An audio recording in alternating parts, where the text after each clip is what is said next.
Okay, just doing the initial setup again, check.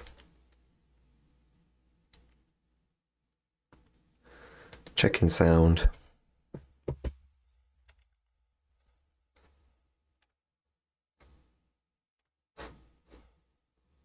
Okay, just doing the initial setup again, check.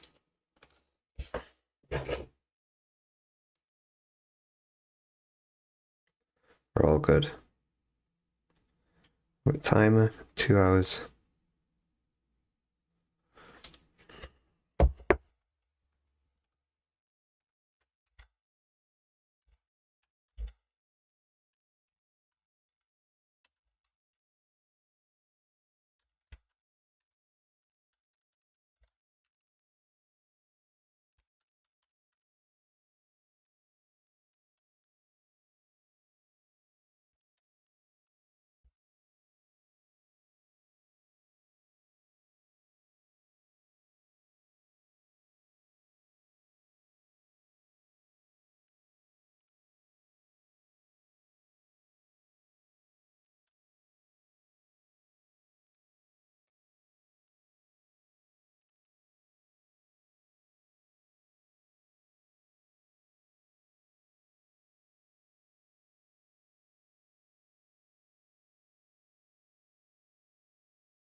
Okie doke, I think we're just about ready to start.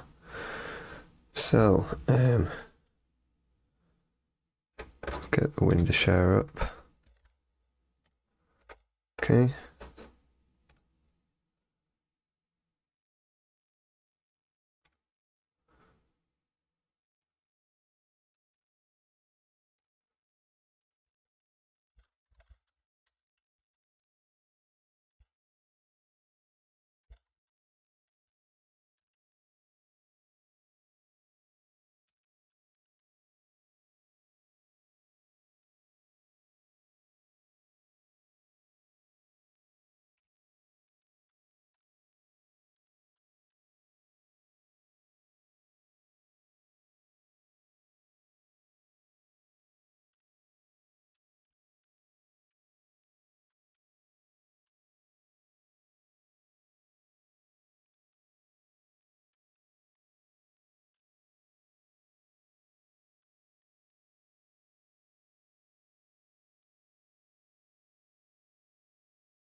Cool.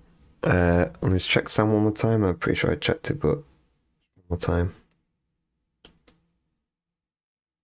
always get paranoid.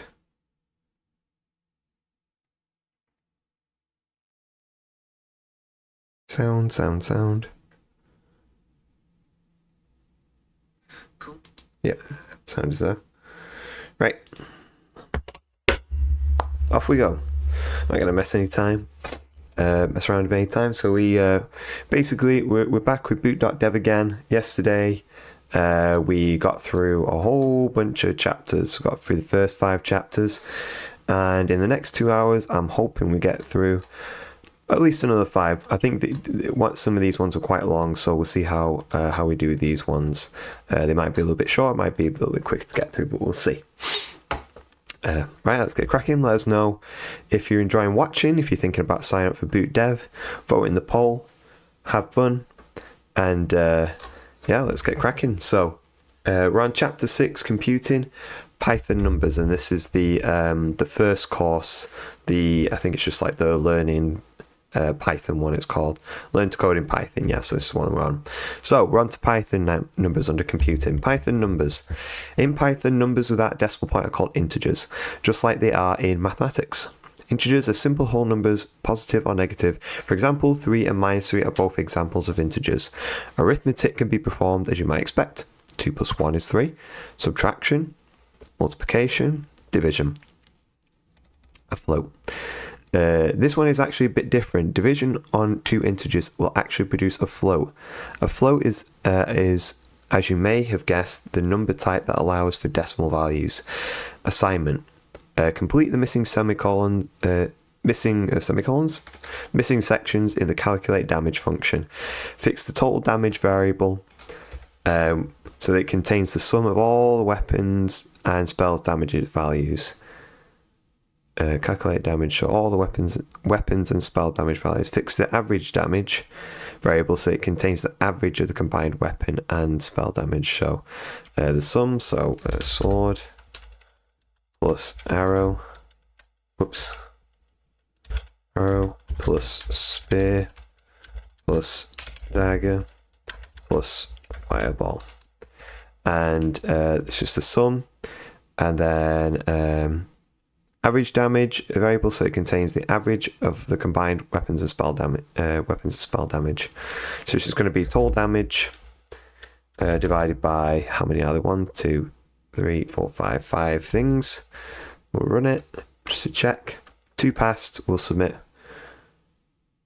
Boom, we passed. First one done. We're back. Let's get through all this.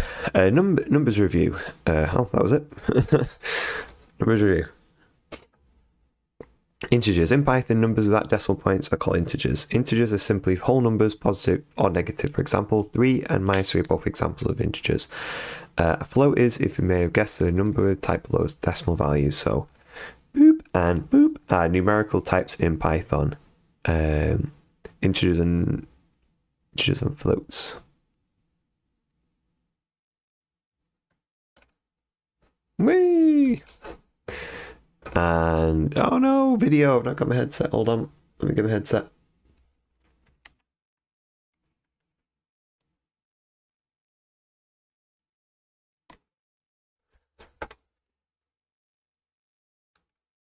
Hold on. Get this connected.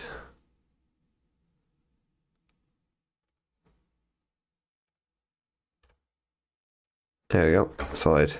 So floor division. Python has great out-of-the-box support for mathematical operation. This, among other reasons, why it's had success in artificial intelligence, machine learning, and data science applications. Floor division is like normal division, except the result is floored afterward, which means the result is rounded down to the nearest integer. The double slash, double forward slash operator is used for floor division. So 7 divided by 3. 2, an integer rounded down from 2.33, and -7 divided by 3 is -3. An integer rounded down from -2. Oh, it's always rounded down. Okay. Let's see what old Lane says. Let's talk about floor division in Python. But before we jump right into floor division, let's do a review of regular division and run through some examples. So 6 divided by 3 evaluates to 2 because 3 goes into 6 twice. 8 divided by 2 evaluates to 4. Hopefully none of this is too new because 2 multiplies into 8 4 times. Things get interesting when we divide by a number that doesn't evenly go into the first number. So 6 divided by 4 actually evaluates to 1.5, which, as you can see, has a fractional part. And in Python, like we covered in an earlier lesson, this is called a floating point number. Floating point number. Floor division allows us to eliminate floating point numbers. And it does that by always rounding down. That's why it's called flooring. It goes down. So in Python, the operator for floating point division is a double bar like that. So 6 floor divided by 3 actually evaluates to the same thing. It evaluates to 2. Things get interesting, again, when we divide by a number that doesn't evenly go into the first number. So 6 floor divided by 4 actually evaluates just to 1. Right? It's the same as normal division, but with the floating point portion truncated or removed. So a couple more examples. 9 floor divided by 4 would evaluate to 2. Right? 20 floor divided by 8 would evaluate to 2 as well. Bingo. Very nice. Same question. Oh wait, no, it's not. Exponents. Python has built-in support for exponents. Something most languages require a math library for. Reads as 3 squared or 3 raised to the second power. So 3 to the power of 2 is 9. Sometimes exponents are also shown in text using the caret symbol. It's like that. 5 to the power of 3. We'll just watch this video while I answer the question as well. So let's talk about exponents in Python. And as a review, really quick, let's cover some simple stuff. So 2 multiplied by 2 is 4. 2 raised to the third power is actually the same as 2 multiplied by 2 multiplied by 2, which is 8. So 2 to the third power, written up here in superscript, is the same as 2 multiplied by itself 3 times. Another example, we can do 3 raised to the fourth power, which is the same as 3 times 3 times 3 times 3, which is 3 multiplied by itself 4 times, which evaluates to 81. A couple more quick examples. 4 raised to the first power is, you may have guessed it, just 4. And 5 raised to the 0th power, zeroth, evaluates to 1, actually. Anything raised to the 0th power is always 1. Okay, so that's how exponents work. Now let's talk about how, what that has to do with Python. The math is the same, right? Math doesn't change. Exponents still work the same way. The syntax is a little different. Instead of writing 2 raised to the third power in superscript like this, we don't do this. But you can't do that. Use So the exponentiation operator, which is a double star. So that's the Shift 8 on your keyboard, right? And that evaluates to 8. So to be clear, right, a single star in Python, 2 star 3, that's just multiplication. It's the double star together that represents the exponentiation. Yeah, we got that one. Cool. So changing in place. It's fairly common to want to change the value of a variable based on its current value. So like this. Player score is now 5. Player score is now 3. Don't let the fact that the expression is not a valid mathematical expression be confusing. It doesn't matter. It is valid code. It's valid because the way the expression should read in English is assign player score the current value of player score minus 1. In this operation, the right-hand side player score minus 1 is calculated first. Once we have the result, we update player score with this new value. Assignment: complete the updated score update player score function. It should add increment current score and return the new current score. So it's going to be return complete the it should return new current score. So it's just going to be current score plus current. We run it. It passed. Submit it. Boom. Plus equals. Python makes reassignment easy when doing math. In JavaScript or Go, you might be familiar with the plus syntax for incrementing a number variable by 1. In Python, we use the plus equals in place operator instead. So star range is 4, star range plus equals 1 is now 5. The other in-place operators work similarly, so equals 1, minus 1, times by 2, divided by 2. Complete the get_hurt function. It should use the minus equals in place. Minus equals in place operates to subtract damage from current health and return the new current health. So we'll just do return. What is it? Current health. Should use in place to subtract damage.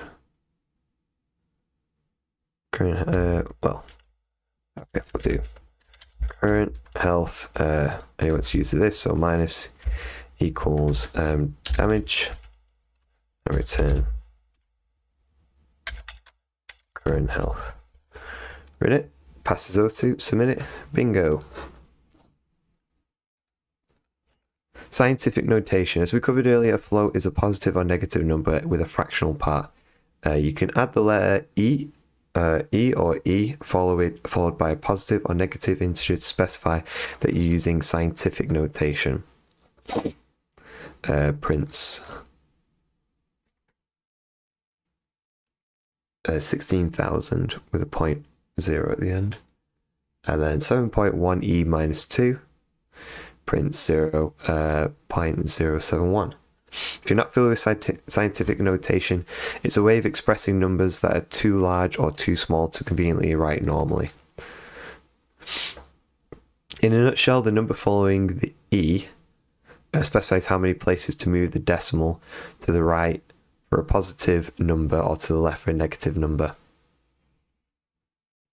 Underscores for readability. Python also allows you to represent large numbers with the decimal format using underscores as the delimiter instead of commas to make it easy to read. Yeah, that's nice, I like that. Assignment. Due to the constraints of our app server, there's a maximum number of players we can have on a single Fantasy Quest server. Complete the max players on server function. It takes no inputs but simply returns 3 static numbers. The max players on a small server, so it returns simply returns 3 static numbers. So return max players of a small server, the max players on a medium server, the max players on a large server. Use scientific notation to represent these numbers. For example, 3.104E15. So numbers in scientific notation are floats. For example, is actually equivalent to like that. Note the .0 at the end. This is expected and perfectly fine for this assignment.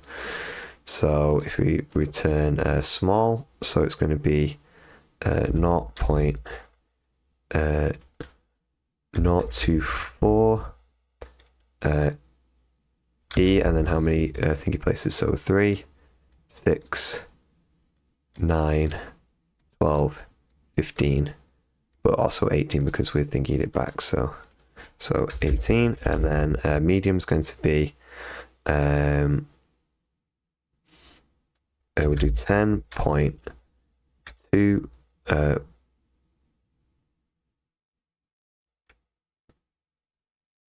it's just the same, isn't it? So it's 2.024 E. It's going to be one more, so it's going to be 19, and then it's going to be the same again, but by 3. So 0.20 024 E 20. Failed. Whoops. Actual. Oh, a typo. Whoops. 2. Good guy. Test it. Boom. Logical operators. You're probably familiar with the logical operators. How many have we got left in this one? A few. You're probably familiar with the logical operators and or. Logical operators deal with Boolean values, true and false. The logical AND operator requires that both inputs are true to return true. The logical OR operator only requires at least one of the input is true and to return true. For example, true and true equals true, true and false equals false, false and false equals false. True or true is true, true or false is true, false or false is false. Python syntax, so print true and true is true. True or false is true. Nesting with parameters. You can nest logic using parentheses. First, we evaluate expression in the parentheses, true or false. It evaluates to true. And then true and false. It will be false because of that. So print true and false also prints the false to the console. What does this code statement evaluate to? True and true is true, or true and false, that's false. So it's going to be true. Not. We skipped a very important logical operator, not. The not operator reverses the result. It returns false if the input was true and vice versa. Okay, not true is false and not false is true. The operators and, or, and not are logical operators. Binary numbers. Binary numbers are just base 2 numbers. They work the same way as normal base 10 numbers, but with 2 symbols of 10 instead. Let me just take these off. Don't need them on right now. Keep them connected though. Oh, my hair's gone off. They work the same as normal base 10 numbers, but with 2 symbols instead of 10. Base -2 binary symbols are 1 and 0. Base 10 decimal symbols 0 to 9. Binary numbers are just basic. Okay.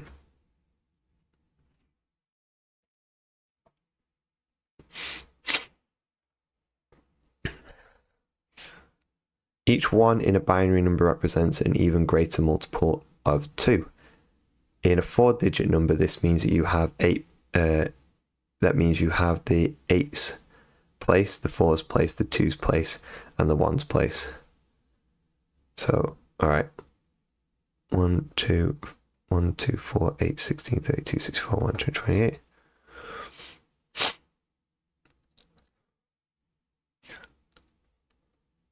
Each 1 in the binary number represents an even greater multiple of 2.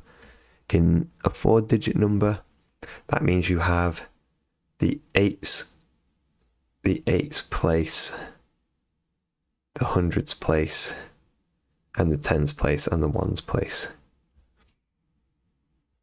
Binary in Python, you can write an integer, just like I took it off. You can write an integer in Python using binary syntax using the 0b prefix. So 0b 00001. That's just going to be 1 on that, and 0 and everything else is going to be 1. That's going to be 1 and the 4, so 5. So it's going to be 5 here. Leading zeros are often added for visual consistency, but do not change the value of the binary number. Let's talk about binary numbers. Well, before we jump right into binary, let's review what decimal numbers are. Decimal numbers are the numbers we're already familiar with, and it's also called a base 10 system. Decimal, base 10, kind of the same thing. It's called that because there's 10 symbols that we can use to represent numbers. 3, 4. Wow, that's just a really bad 3. 5. All the way down to 9, right? 0 through 9, 10 symbols. The interesting thing is when we run out of symbols. Like, what do we do when we run out of symbols, right? So we've got 9 over here, kind of representing 9 discrete things. But what happens? What happens when we want to represent a 10th thing? Well, what we do is we create a new, we call it a new place. We call it the tens place. Tens place. And by using the tens place, we can kind of wrap around, right? So the number 10 consists of 2 symbols, where the first symbol is just 10 multiplied by that number. So for example, here, we're multiplying 1 by 10, so we get 10, right? And then 0 by 1. This is the ones place. So we get the number 10. The ones place. All right, so like 15, for example, we multiply 1 by 10, getting 10. And then we multiply 5 by 1, getting 5. So 10. And then we add them together. 10 plus 5 equals 15. Right, let's use just a little bit bigger of a number so we can see this kind of again in action. Let's do 37. So in the tens place, we've got a 3. So we do 3 multiplied by 10, which equals 30.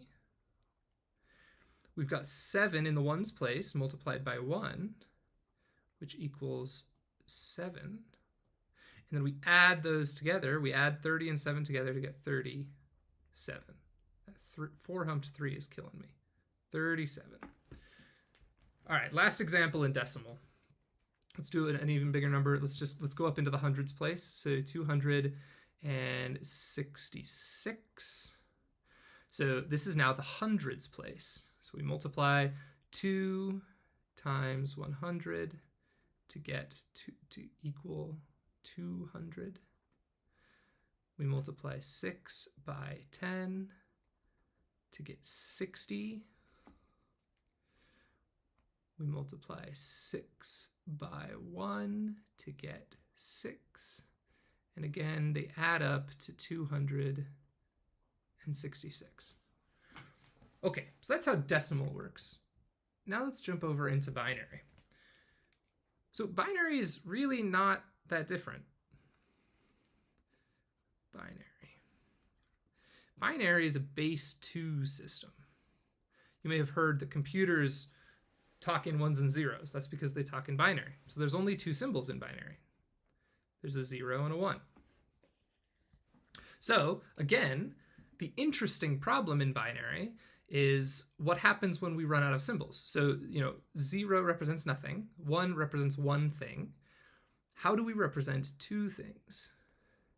Well, we just use the same system we did in decimal, but instead of the tens place, we're going to create a twos place. So in the twos place, we can place a 1 and a 0 in the, again, this is the ones place. And that represents 2 things, right? Because 1 times 2 equals 2, and 0 times 1 equals 0. And we add those together to get 2. Okay, so let's just keep counting. Let's just keep counting up in binary and see where we get. So we want to represent 0 things. We use 0. Represent 1 thing, 1. Represent 2 things, 1, 0. So this is 2. 3 things, we put a 1 in the twos place and a 1 in the ones place. So 2 plus 1 equals 3 in decimal. Again, we're writing decimal on the right-hand side, binary on the left-hand side. If we want to go up to 4, again, we're out of symbols, or we're out of places and out of symbols, so we add a new place. So this is the 4's place. 4's place. Right. And 8. Add an 8's place. Yep, we get that. Binary numbers, so we did this one already and stuff, so it's asking binary. 1101 is equivalent to which number in decimal? So it's 1, 4, 5, and 8. So, hold on. 8 and 5 is 13. Boom. Where's the largest decimal number you can store in 5 digits of binary? So, if they're all ones, so it's going to be 1, 2, 3, 4, 5. 16 plus 8 is 24, 28, 30, 31. Wishka. My mental arithmetic is not very quick. Bitwise and operator. Okay, so bitwise operators are similar to logical operators, but instead of operating on Boolean values, they apply the same logic to all the bits in in a value by column. For example, say you had the number 5 and 7 represented in binary. You could perform a bitwise AND operation, and the result would be 5. So 0, 1, 0, 1 is 5, 0, 1, 1, 1, 1 is 7. You do that together, and you get 5 bitwise operator.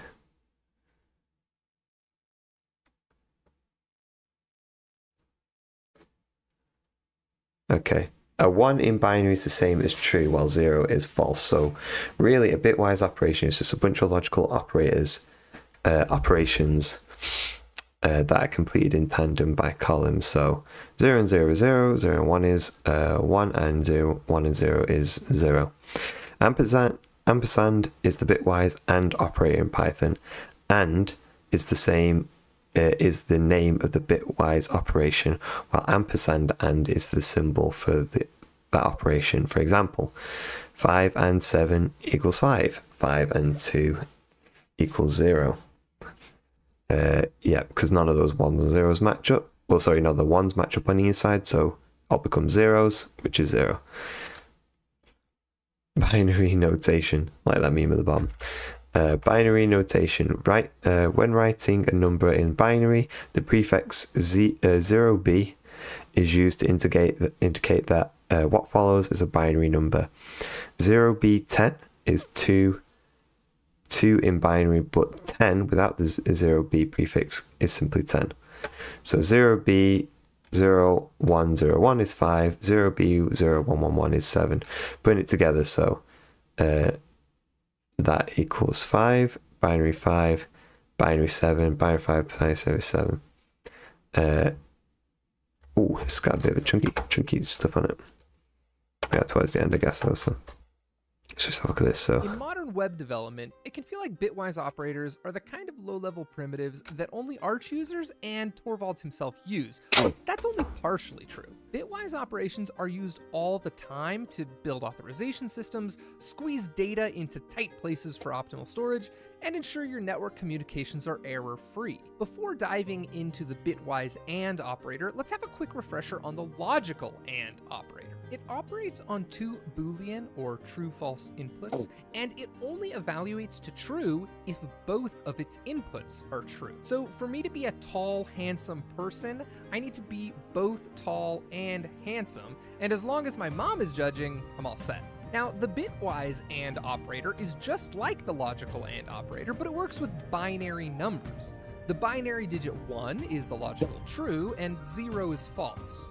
So, a bitwise operation is really just a bundle of logical operations. So, for example, let's take the numbers 5 and 7. First, let's write them out in binary notation.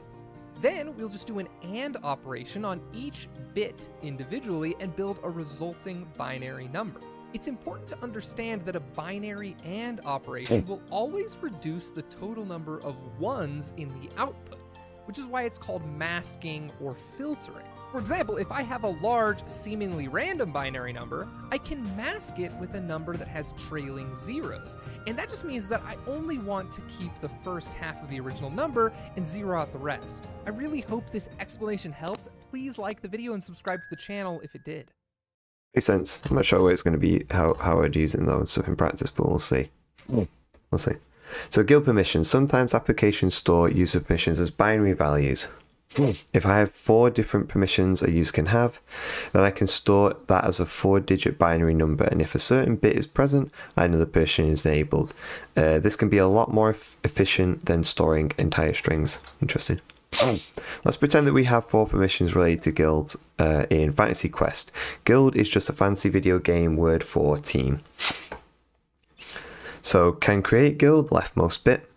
Can review guild, second leftmost bit. Can delete guild, second rightmost bit, and can edit guild is rightmost bit. If a user has no permissions, their binary permission should be 0s. If a user has the can create guild permission, their binary permission would be that. But a user can review guild and can edit guild would be that.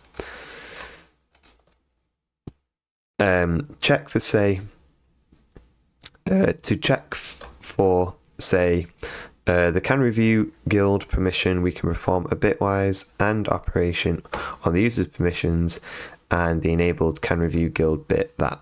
If the result is that again, we know that we have specific permission. User permission, can edit user guild. There is a crossover, so we add bitwise them together, and then we check can user review guild if that's kind of weird. If these two match, can review guild and user review guild permission equal, then it's true. Assignment complete each of the get x bits functions. Simply use the bitwise operation on the input, the user's permissions bits and appropriate guild permission bits variable. The return of the resulting bits for them to be checked by the tests. Put my things down again.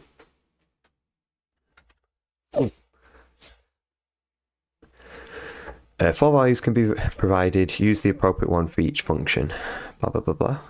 Can create guild, can review guild, can delete guild, can edit guild. Okie dokie. The get xxx bits functions return the bits, and the test code compares the result to the original value to see if it matches.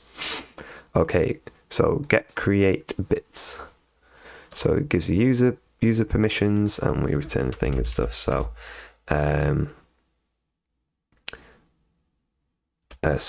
user create. Oops. User create.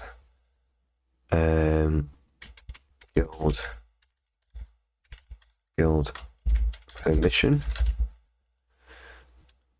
equals and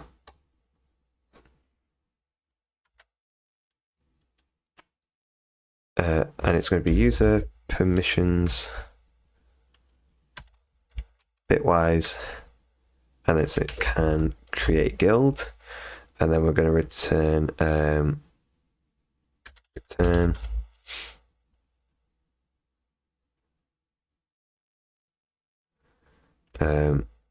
user create guild permission double equals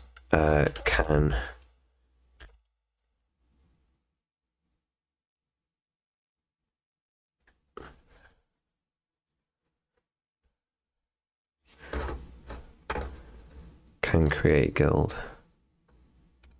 Can create guild, and that equals same, then run. We'll see. Okay, so I'll keep thinking that. What I'll do is I'll edit that. This, so it's going to be user review guild. So nah, there's no multi-cursor. I didn't think so. Oh well. Review. Review. Review. Review. And same again. It's going to be a delete. So delete. Whoops.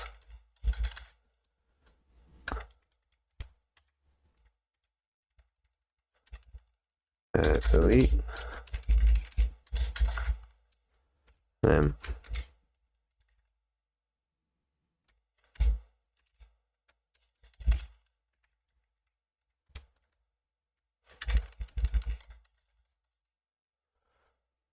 And last one, edit.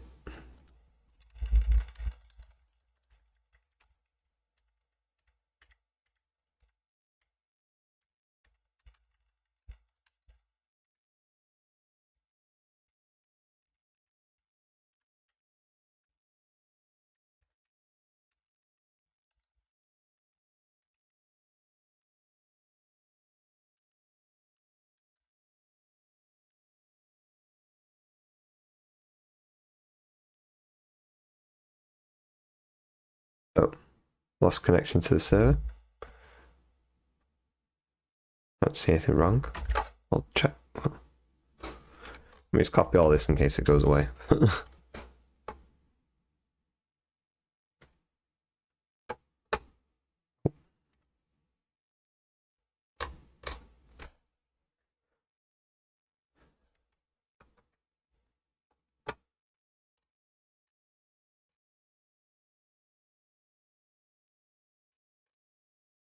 Right, 2 are failing for some reason.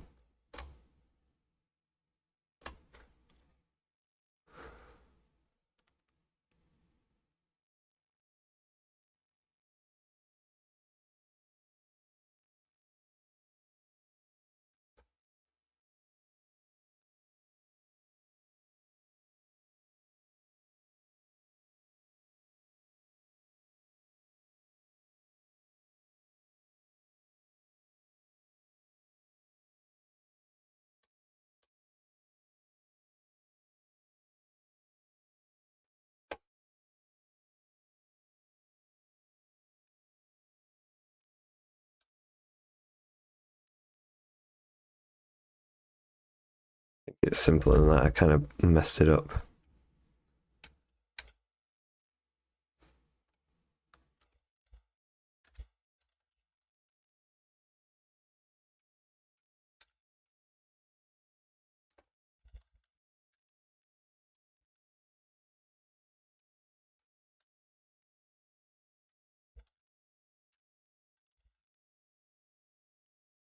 Good, they all passed.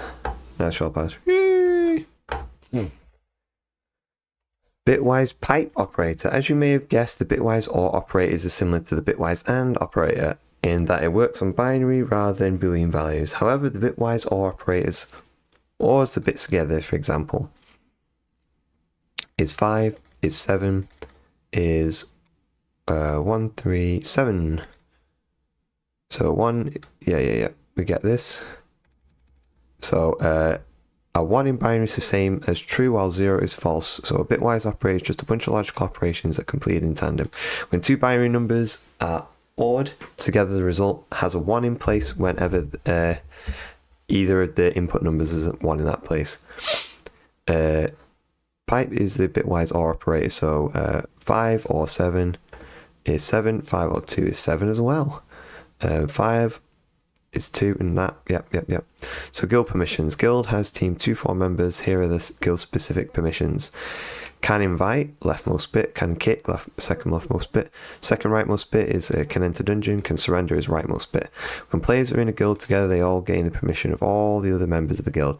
For example, Jack has can invite permission.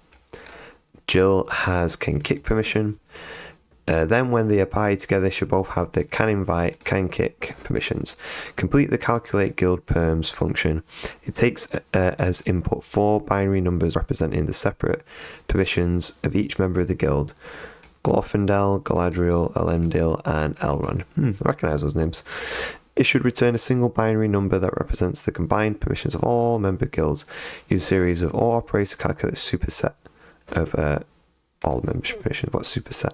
Let's define ourselves some sets. So let's say the set A is... I've got time for that. To return Glorfindel or, whoops, where's the or in? Galadriel, whoops, not global, Galadriel or Elendil or Elrond. Run it. Passed. Submit it. Boom. Easy. This is an optional challenge. Well, we'll take on the challenge as 2 optional challenges. We're going to blast both of them. Damage meter. How long we go? 1 hour and 16. You've been working with some interns to build damage meter for the fantasy quest. They've added some calls to the main function that contain invalid syntax. To fix the intern's syntax error, the calculate DPS function takes 2 inputs, but due to the syntax error it's taking 4 instead. Use the proper delimiter so that the numbers are still easy to parse visually. The 2 input numbers should be 8 million damage, 8 million time 45. Right, okay. Calculate DPS. Whoops.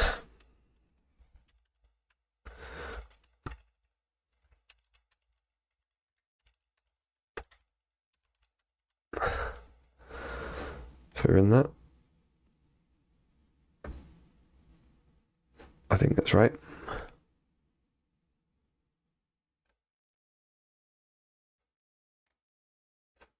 Ooh. Converting binary. Fancy Quest needs to migrate old data. Some of their legacy systems stored data as 3 binary strings, which need to be converted to integers. The built-in int function can convert a binary string into an integer. It takes a second argument that specifies the base of the number. Binary is base 2, for example. This is a binary string. Convert the binary string to an integer. Num equals int binary string to 2. To integer. Okay. Built-in int function can convert a binary string to an integer. It takes a second argument, spaces the base of the number. Okay, the number that you give it. Assignment. Complete the binary string to int function. It takes 3 binary strings as inputs and returns each of them in the same order as the integers. Each integer is numeric value of the string when interpreted as a binary. For example, data A is 4, data B is okay. So return int, and what it's going to be, num servers to 2. I'm going to return int brackets num players 2, and int num admins to 2. Run that. All passing, submit. Boom. Hold on, our terminal shrank again. There we go. Woohoo! Now we're on to chapter 7. So we've done 1 chapter. So if we can get to past 10, I'll be chuffed for today because we can smash this out. Then we can get through the next ones. So comparison operators. I'm going to need my headphones now. Comparison operators. When coding, it's necessary to be able to compare 2 values. Boolean logic is the name for these kinds of comparison operations that always result in true or false. The operators: less than, greater than, less than or equal to, greater than or equal to, not equal to. For example, this evaluates to true, this evaluates to false, so on, so on, so on.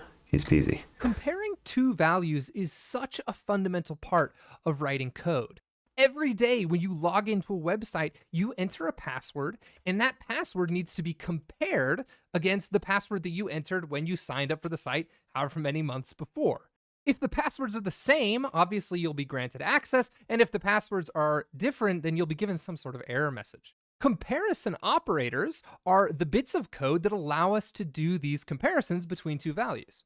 In this video, we'll be talking about the most common comparison operators in Python, how to use them, and how not to mess up and make some common mistakes that many new developers often make. Let's jump right into some code. So I'm going to create a variable here called result, and we'll just set it equal to lane equals Alan, and then we'll print the value of result. Okay, and I'm going to go ahead and run that code. Okay, let's talk through what this code is actually doing. So we have these 2 strings, Lane and Alan, and we're comparing them using the equality operator. So this is one of the most common comparison operators you'll see. It's 2 equal signs next to each other. And basically what it does is it takes its left-hand side, right, in this case the string Lane, and its right-hand side, in this case the string Alan, and it compares them.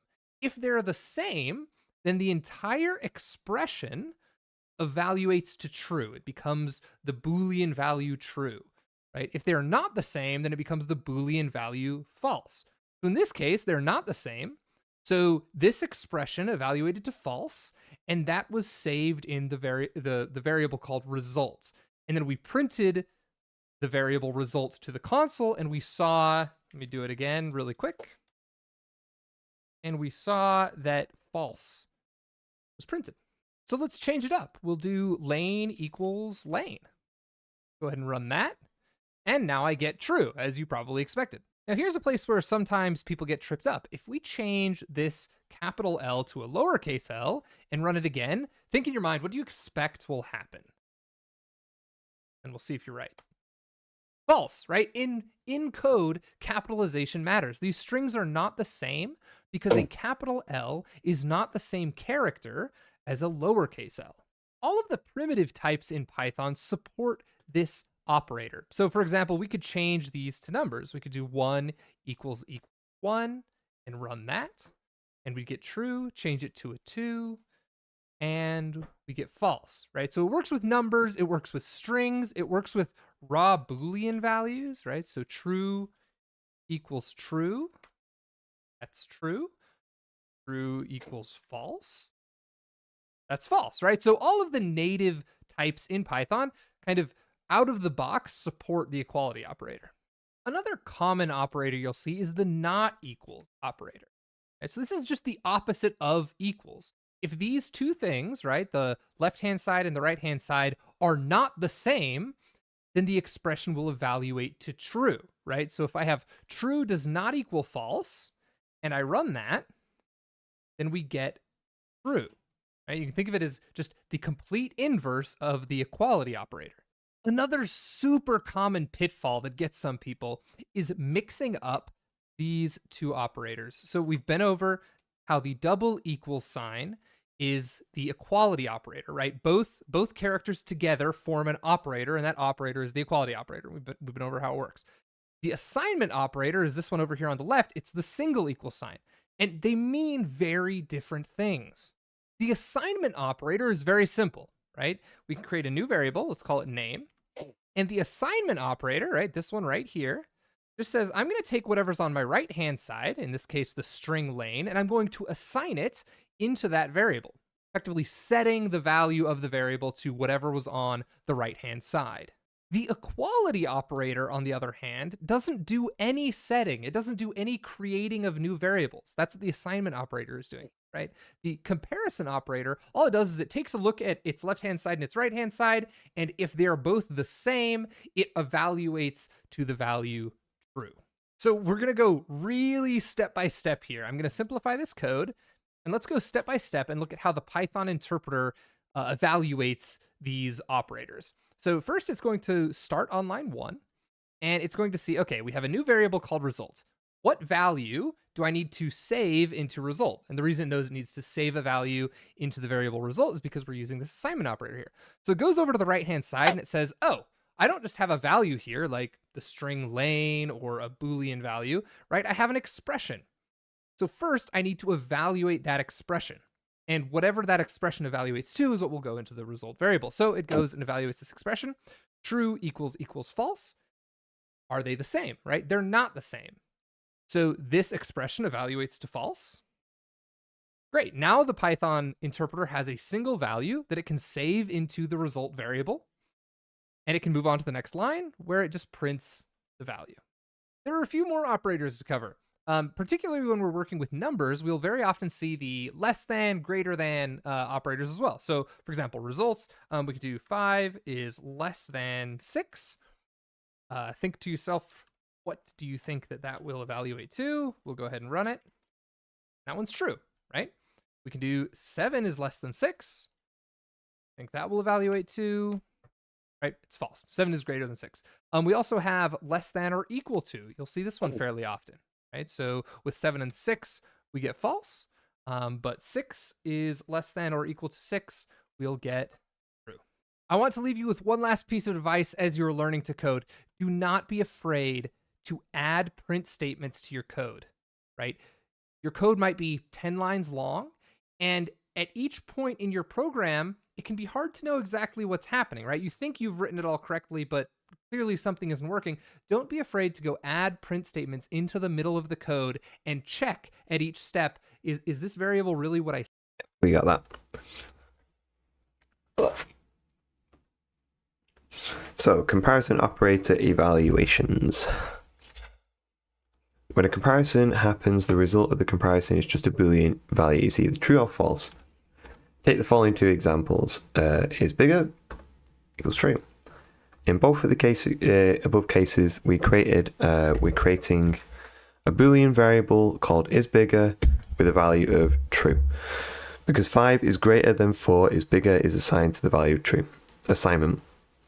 Create the following variables. Use comparison operators to determine their Boolean values. The context of the parameter names should tell you how to make these comparisons. Return them in this order.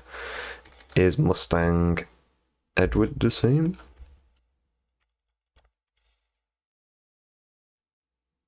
So we're going to have, is Mustang Edward the same?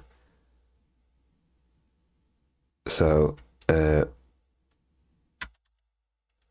going to be Edward height equals Mustang height.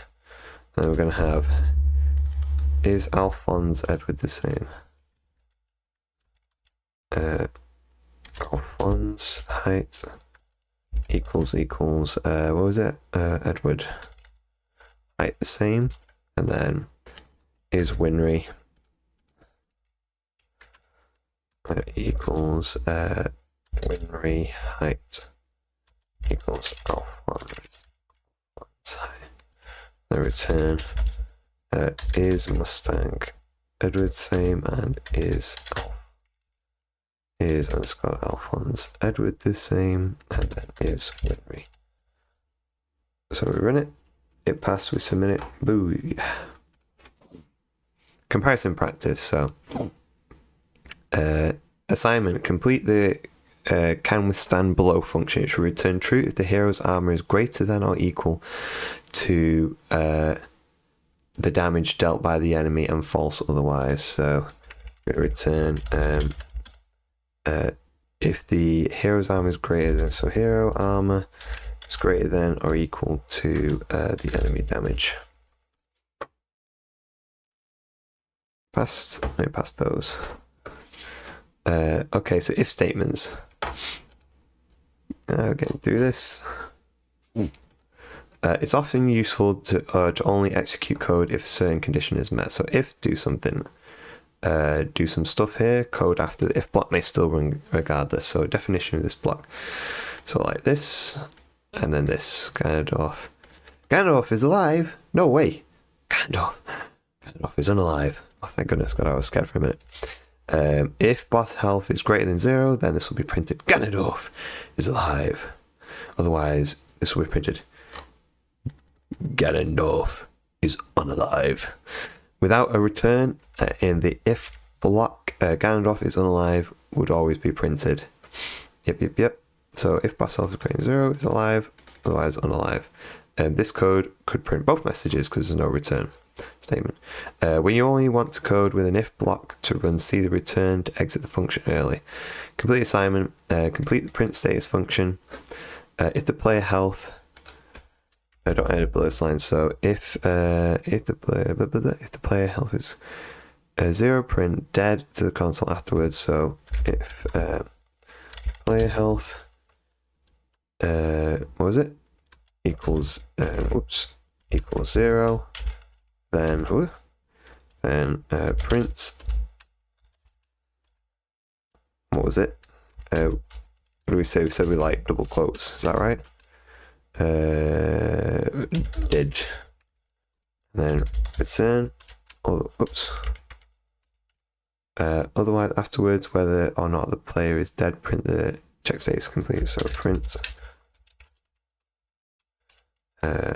status check complete.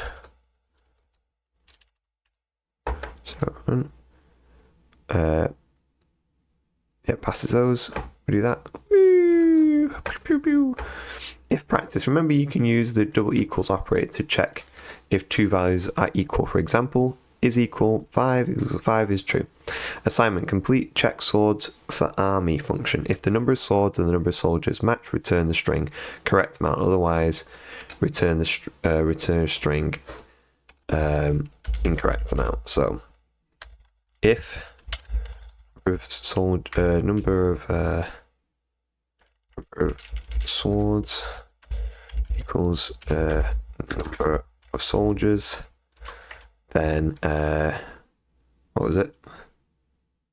Then return the string return correct amount.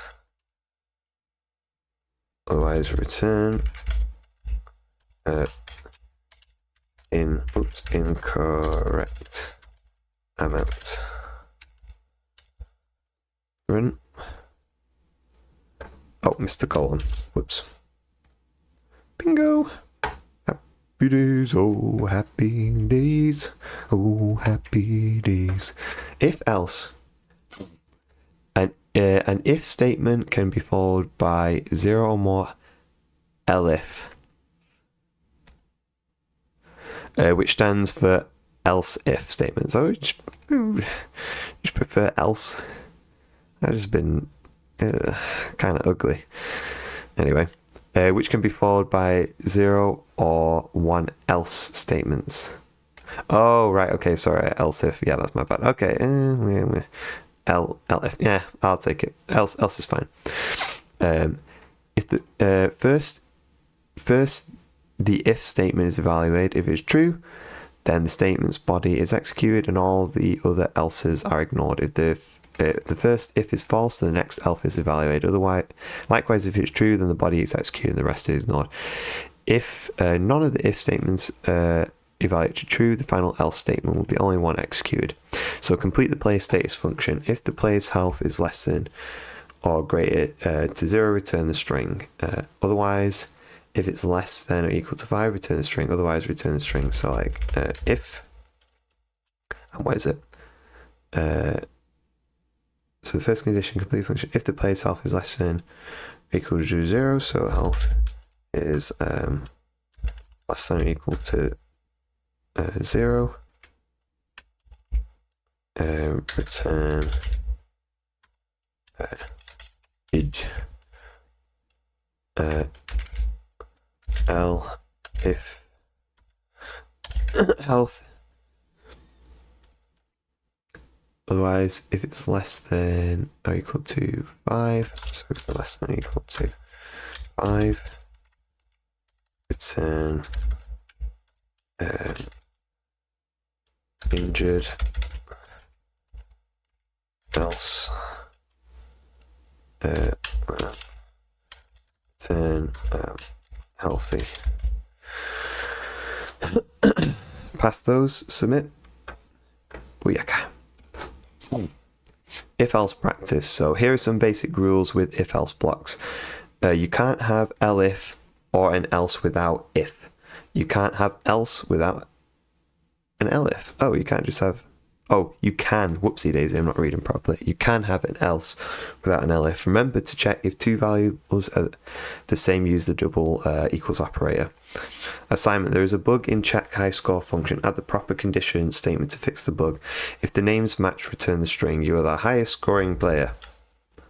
That's copy like that. Current player name is equal to high scoring player name. Run that. Pass, submit, boom. Oh, I got to look at that. I didn't check the strings. But never mind. It was already put in there. Another else if practice. Complete check high score function player name. Complete check high score function. If the player name matches the high score name, then return the string high. So if what was it? Check high score player name. Whoops, not that. If the player name matches the high score name equals high scoring player name, then return this high. Keep thinking it would like have it L if otherwise if it's the low scorer, so if the player name is equal to the low scoring player name, then return low. Keep thinking double enter will take it back. Else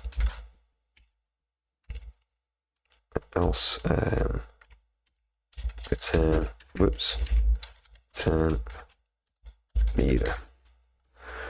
Run. Pass those or pass the other ones. Huzzah!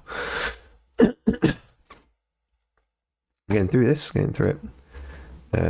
Got a few more to go on this one though, so got better. Speedy Gonzalez it up a little bit, actually, taking a bit longer than I realised. Boolean logic.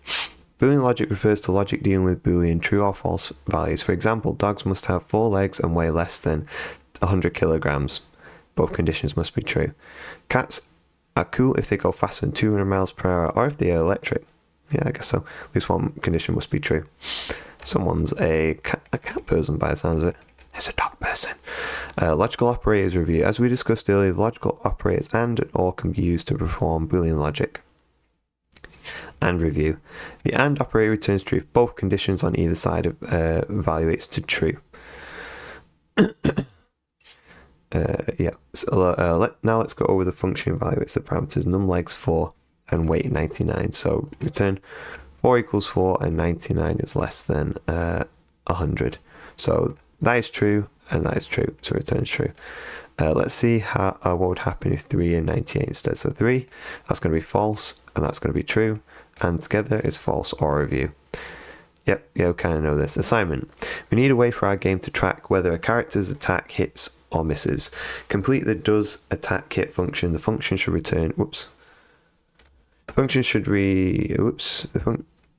return true if either of the following conditions are met. Attack roll is not a 1. It is not a 1 and the attack roll. So if what is it? Attack roll is function should return true if either the I just be able to do that. So return attack roll is not a 1, so is not equal to 1, and the attack roll is greater than or equal to the armor class. So the attack roll is greater than or equal to armor class, or the attack roll is 20. Attack roll is equal to 20.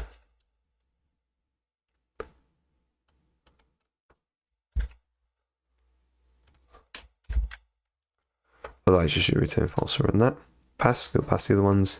Woohoo! Boolean quiz. Refer to the following Boolean statement. What is the value of result? So, result is tall, so that's true. And is fat, true, so that's a true. First part is true. Skinny and is short. Skinny, so it's going to be true. Booyah. Oh, let's go into this quick now. Assignment. In Fantasy Quest, players can go to a town's local pub. Drinking virtual beer refills their stamina. Complete the function that determines if a bartender should serve drinks to a customer. Only return true if all these conditions apply. If any of these conditions are false, return false. The customer's age. So we return customer age is greater than or equal to 21, and bartender is working the time, so on break is not equal to true like that, and time is at least 5 but no later than 10, and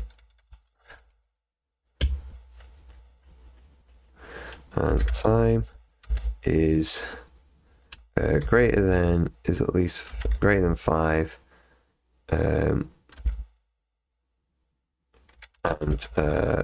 time is less than 10. Try that. Plus 1 failed. Clear function returns bartender should share drinks. Only return true if all these conditions apply. The customer's age is 21 or older. So yeah, customer age is greater than or equal to. And bartender is working on break is not equal to false. Hold on, did I get that wrong? And the time is...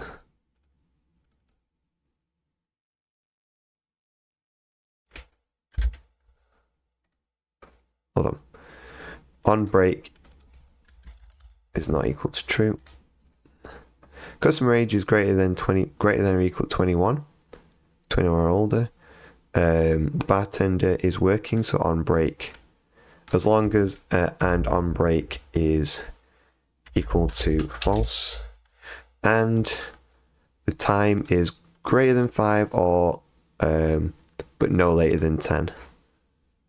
Greater than 5 but no later than or equal to 10. So the equal part on this one. There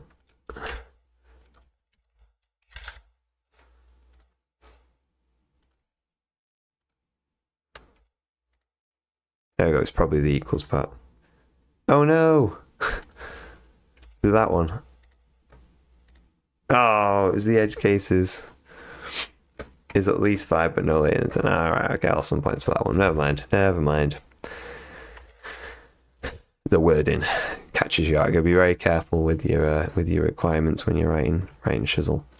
We've got 3 combat scenarios, and then we'll be moving on to loops and lists and dictionaries. Wow, we not get through as fast as the other ones. Like 1 to 5 the other day was like easy. I'm hoping to be able to get through at least one of these units every 2 weeks. So like if I don't get through this today, just means I have to be able to finish it off next week, quickish. We are adding a new feature, Fantasy Quest, that allows characters to rent other players' flying mounts from the upper. Wait, am I still in the thing? Yeah. From the upper ride and sharing guild. The character must return the mount before they have used up all their time, otherwise they are charged an overtime fee of additional gold by upper guild investors. Assignment, write the check mount rental function. It takes 2 inputs, so I forget how to write basic functions, so it's going to be def, because I'm stupid. So it's going to be a check mount rental, and it's going to take 2 inputs, time underscore used and time underscore purchased. And what's it going to do? Ain't going to do nothing. Time used, the amount of time the mount has been used in minutes. Time purchased, the amount of time the character rented the mount for. So if time used meets or exceeds time purchased, then the rental is expired, and the greedy upper, I'm not sure how you say that, will charge a fee. So the function should return the string overtime charged, otherwise the return string should be to no charges yet. So if time meets or exceeds time purchased, so if time used is greater than or equal to time purchased, then return this string, otherwise return no charges yet. The little blighters. Easy. Bingo. Nice. Combat advantage. Fantasy Quest doesn't have any way for players to know if they are strong enough to fight certain enemies. If a player's power level is greater than the enemy's defense, that player has an advantage. If the player's power and enemy's defense are equal, they evenly matched. Otherwise, the player has a disadvantage. Assignment. On line 4, write an else. On line 4... Right, if else block using the rules specified above. Set advantage, disadvantage, or evenly matched to true depending on the values of player power and enemy defense. For example, if the player's power is greater than the enemy's defense, advantage should be set to true. Okay, so if advantage or disadvantage or evenly matched. So if the player's power level is greater than the enemy defense, then we set advantage equals true. Oops, true. If the player power is if the player's power and enemy's defense are equal, then evenly matched. It's equal. Whoops, not enemy defense. Then they evenly match. So evenly matched equals true. And then else, Otherwise, the player is at a disadvantage. Else,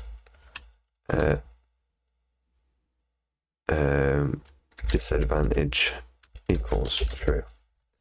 I want to try that. They all pass. We submit. Booyah! Easy peasy. Round trip. Last challenge in this section, so we'll smash this. We'll get onto loops. Loopity doopity doopity doop. Time run. Quarter past 9. Not too bad. Rogue characters in Fantasy Quest expend energy when they sprint. Tyler is trying to figure out if his rogue has enough energy to get him from the inn to the capital city and back to the inn.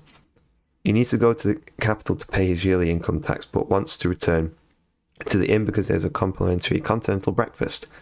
Assignment complete the has enough energy function to check if Tyler can make a round trip.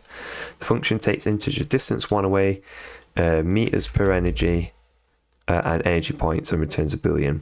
Do some Pythonic math. I wonder what that was. Pythonic math with the distance 1 away and meters per energy variables to determine how many points of energy are needed for Tyler to get to the capital city and make it back to the inn. Assign the result to an energy needed variable. Distance one away is how many meters it is to get from here to there. Meters per energy is how far Tyler's rogue can travel with 1 energy point. Return true if there is at least enough energy for a round trip both there and back based on energy needed variable, and false otherwise. Okay. Turn true, right? Okay.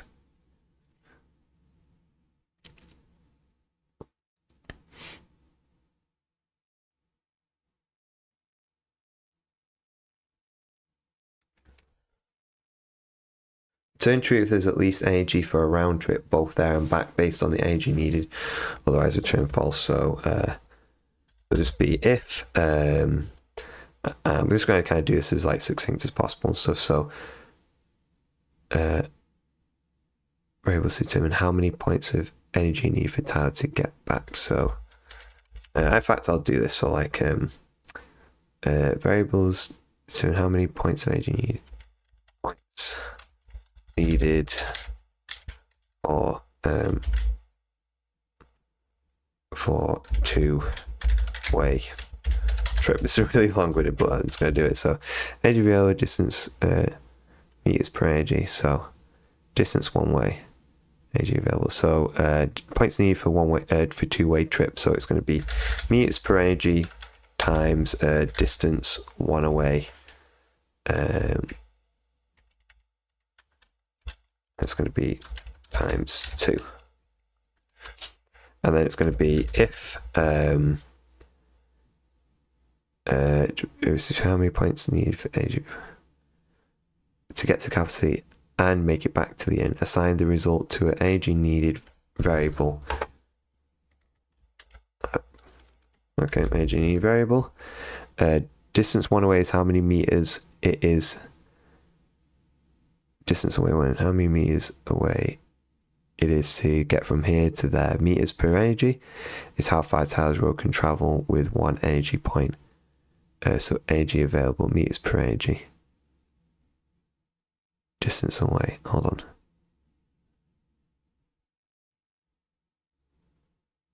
on. Okay, so how many meters it takes from here to there. So if I guess if energy available is equal to energy needed, then return true, or return false. Pass someone failed.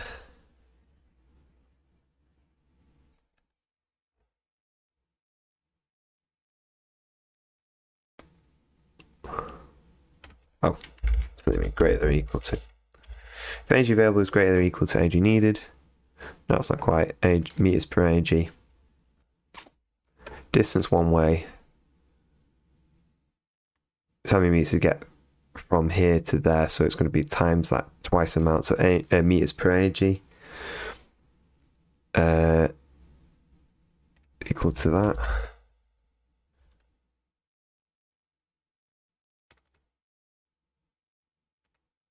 Meters per energy.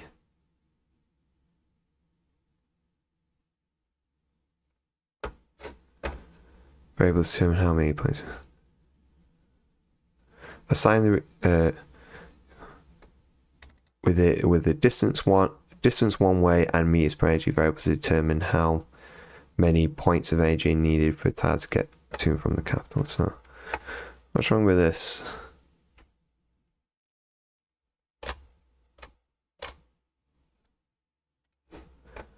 So inputs 8, 50 and 22, expecting true. Energy variable is 8. Energy variable is 8. Distance away is 50 and 22. So we do 22. The distance away is going to be 50 times 2 is 100 times 22. So 22 times 100 is 2,200. Energy available. Oh, I've done this the wrong way around. So, whoops, meters per energy. It's the division. No, hold on. Complete that has enough energy in each function segment, which takes inches. Distance 1 away. Meters per energy input and returns a Boolean. Do some point. So distance 1 away meters energy variables determine how many points of energy needed for tiles to get to the capital C and back. So distance 1 away is just going to be times 2, and then it's going to be I think I just got to mix around, so this way.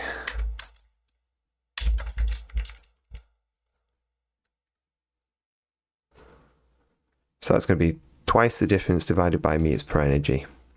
So it's always the amount divided by the unit. Bingo. Ooh, made a meal of that one. Silly me. Anyway, we're in chapter 8 of loops. Time we got. So if we can get loops, lists, and dictionary, that'd be amazing. But it depends how big they are. Might be able to get through it. Loops are a programmer's best friend. Loops allow us to do the same operation multiple times without having to write it explicitly each time. For example, let's pretend I want to print the numbers 0 to 9. I could do this. Easy peasy. Even so, it would save me a lot of time typing to use a loop, especially if you want to do the same thing 1,000 or 1,000,000 times. For loop in Python is written like this. For I in range of, and then range 0 to 10, I replaces the numbers 0 to 9. In English, the code says start with I equals 0, I in range 0. If I is not less than 10, range 0 to 10, exit the loop, else print I to the console, add 1 to I, range defaults to incrementing by 1, go back to step 2. The result is that the numbers 0 to 9 are logged to the console in order. The numbers A, B in range are inclusive of A and exclusive of B, so range 0 includes 0 but not 10. White space matters in Python. The body of a for loop must be indented, otherwise you'll get syntax error. Assignment: complete the missing sections for for loop to print in the print numbers function, so that it prints the numbers 0 to 99 to the console. Wow, well, we were. Okay, so we've got I in range, it's going to be 0 to 100. Pushka. Easy peasy. Hope everyone's having fun watching. We're smashing through this. If you think this like Boot.dev is worth the time, jump over to Boot.dev, sign up. It's well worth the money so far. I've been a developer for many years, but I am going through the whole courses on this because I've not done back-end, say properly, like, not done sort of like typical back-end development for a long time. So I just want to kind of do everything up from scratch and get practice the fundamentals. It's always worthwhile practice fundamentals. As a reminder, a for loop in Python is written like this. In English, the code says start with I equals. We already did this. Did I go backwards by some chance? Print numbers function for loop, scratching number 199. Okay, so for loop, thank you very much. I in, and then whoopsie daisy, range, if I can spell, range, if I can spell, range, I can spell. And what was it? not to 199, so not to 200. Run that. Oh, I'm done. Print, and then I. Run. Bingo. Submit. Bungo. Easy. As a reminder, the for loop. Oh, it's just asking me again. So the next one is in the print numbers from 5 to function. The for loop starts at 0. It should start at 5. Only change the start. What? Before it starts at 0, it should start at 5. Only change the start. Okay. Whee! Easy. Loop review. Prints the numbers 0 to 9. Why would you want to use a loop? To same thing over and over without writing the same code, because the computer understands loops better than repetitive code, because loops speed up your app. Well, that's definitely the first option, I imagine. Yay! Another question. Why does the code on the left print 0 to 999 and not 0 to 1000? Because print I only appears while is less than or equal to 1000, because print I only happens while I is less than not equal to 1000, because print I only happens while it's greater than. It's that one. First parameter, first argument is inclusive, second argument is exclusive. Excludes. You know what I mean. The body of a for loop must be indented, otherwise you'll get a syntax error. Not only that, but every line in the body of the loop must be indented in the same way. We use the 4 spaces convention. Pressing tab key should automatically insert 4 space. White space matters in Python. It matters a lot. Don't mess it up. It is boop to indent the body of a traditional for loop in Python is required. Absolutely required. White space matters. Range continued. The range function we've been using in our for loops actually has an optional third parameter, the step. So this is just how much it steps up by. So prints 0, 2, 4, 6, 8. The step parameter determines how much to add I in each iteration of the loop. You can even go backwards. Nice. Fix the for loop in the countdown function. It takes start and end inputs, but start is always greater than end. It's supposed to print numbers counting down from start to end exclusive, but it's a mistake in the range function call. So -1 like that.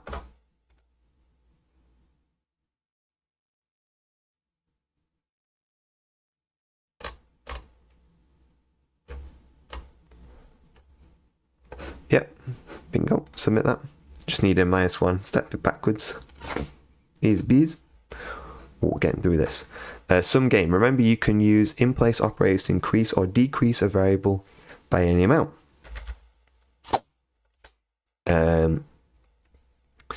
Assignment. Fix the bug in sum of numbers function. Instead of adding 1 to total of each iteration of the loop, it should add I. For example, instead of adding 1, 1, 1, 1, 1, 1, we want 0, 1, 2, 3, 4. The desired output is a single number after the loop has finished executing. Okay, so fix the bug. So it's I. Run. Pass those 3 or pass the other ones. Wicked. Easy peasy. Complete the sum of odd numbers function. It should calculate the sum of all the odd numbers starting at 1 up to, but not including, the given n number and return the result. Okay. Complete the sum of odd numbers. The function should calculate the sum of all the odd numbers starting at 1 and up, but not including 1. Starting at 1 up to, but not including the given n number. Should calculate the sum of all the odd numbers down.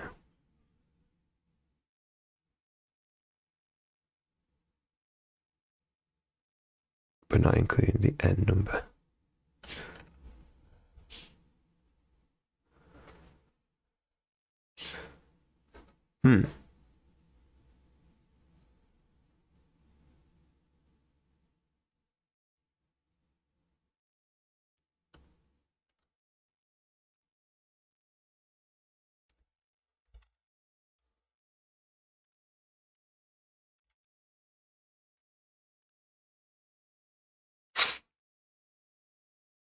So basically, if we start at 1, because it says starting at 1 up to but not including. So if we start the range at 1, we stop at the end and we go up by 2. So if we go up by 2 starting from 1, it's going to go 1, 3, 5, 7, 9.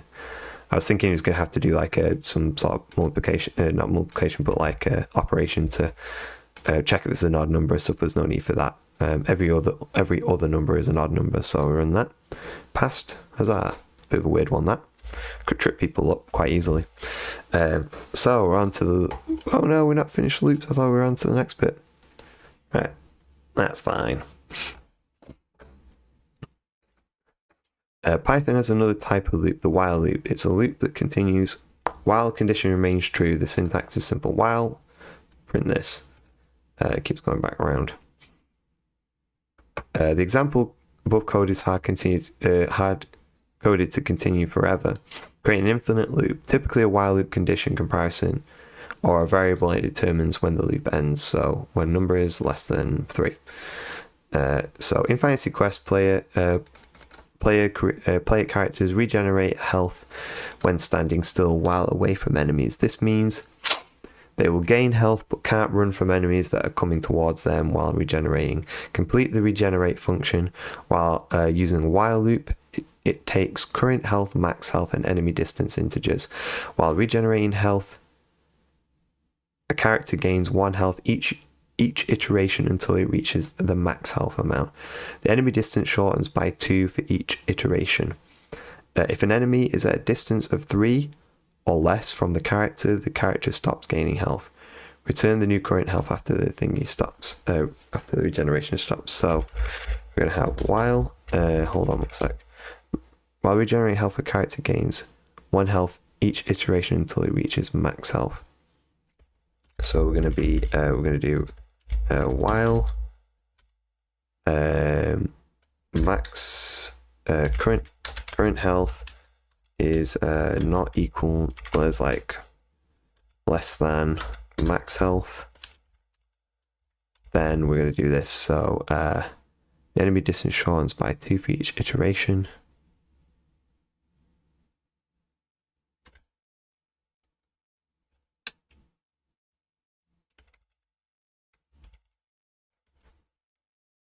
So enemy distance minus equals 2, and then we're going to do each iteration. If an enemy is at the distance of 3 or less from the character stops gaining health.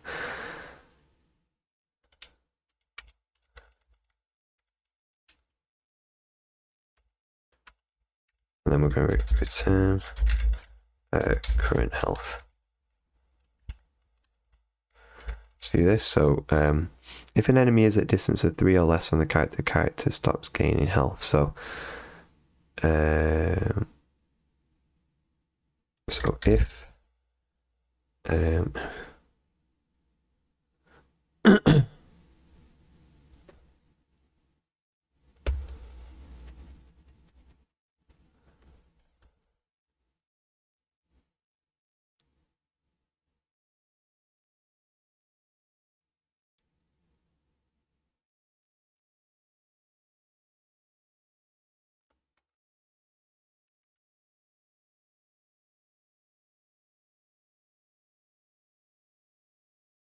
while regenerating health, a character gains 1 health each iteration until it reaches max health.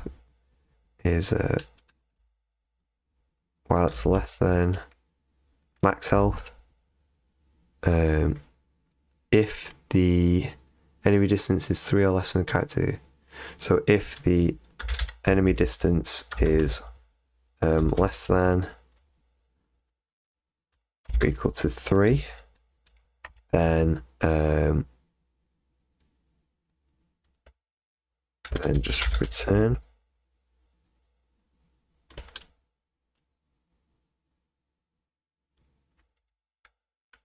So it's 2 and current health plus 1. Is that right? Whoops, got there. That was not that was not near at all. Am I doing it backwards? So while regenerating health,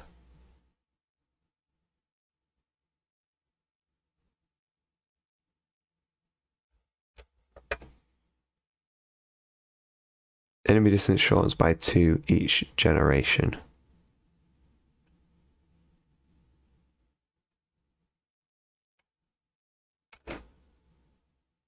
If the enemy distance is 3 or less, then current health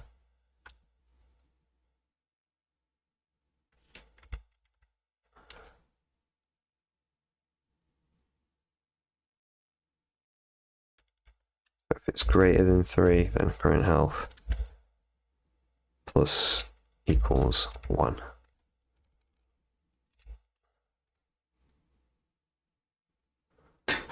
Oh.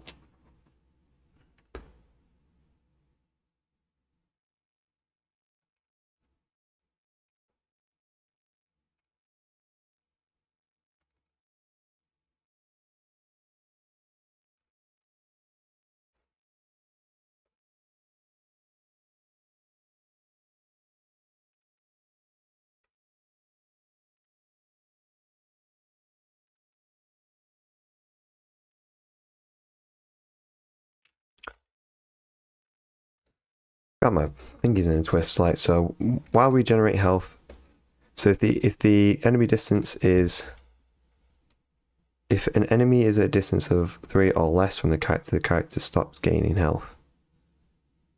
So is less. So if the enemy distance is less than or equal to, then it just returns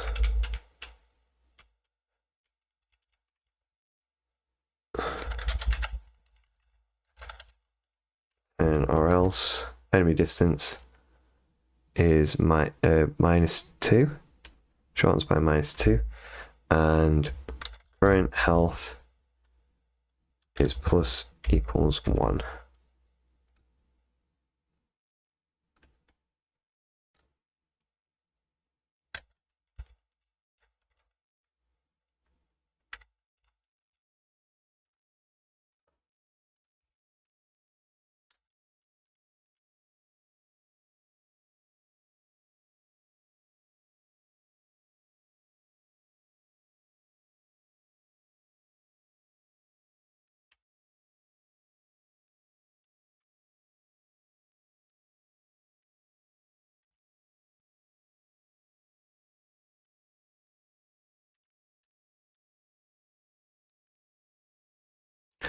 Why does that keep puts it in an infinite loop?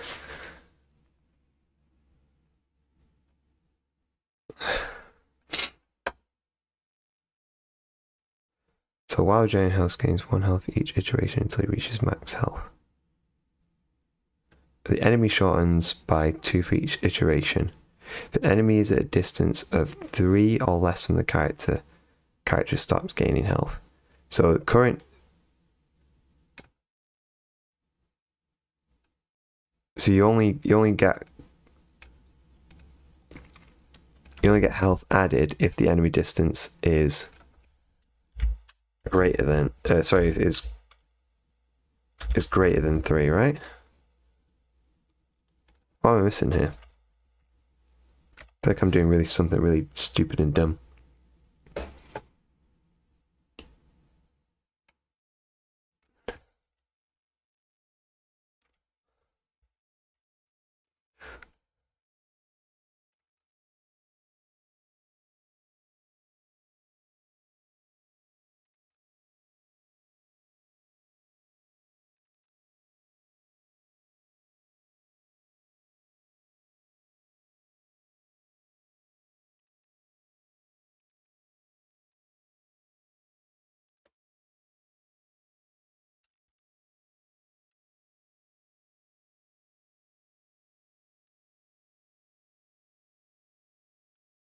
What am I doing wrong? So if while the current health is less than the max health, while we generating a character gains to reaches max health. So while current health is less than max health,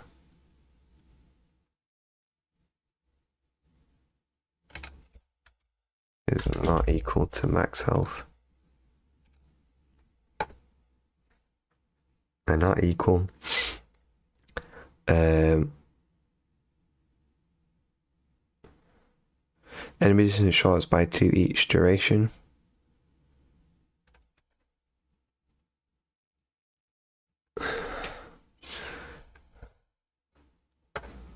If the enemy is at a distance of 3 or less from the character, the current character stops gaining health. So if the enemy distance is greater than 3,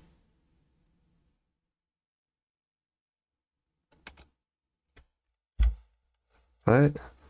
No, definitely not. It's greater than 3.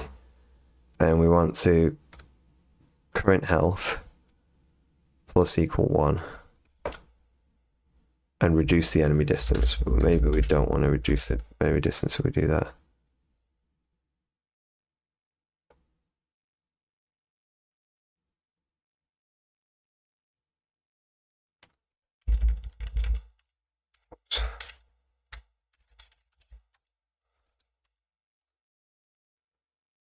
Nope, that ain't it.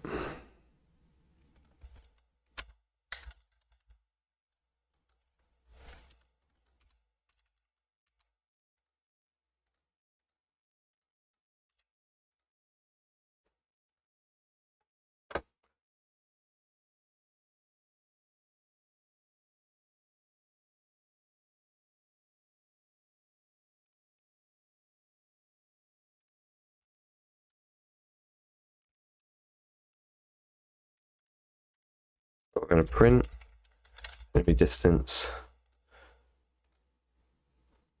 Ah, yikes.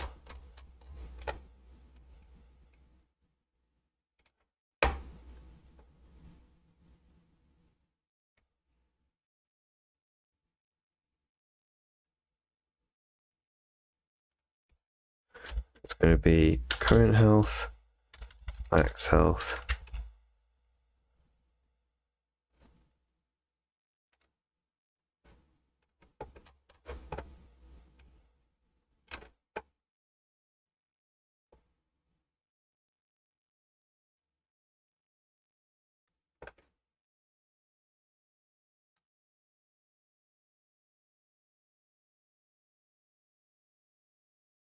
Enemy distance is great. 3. Reduces.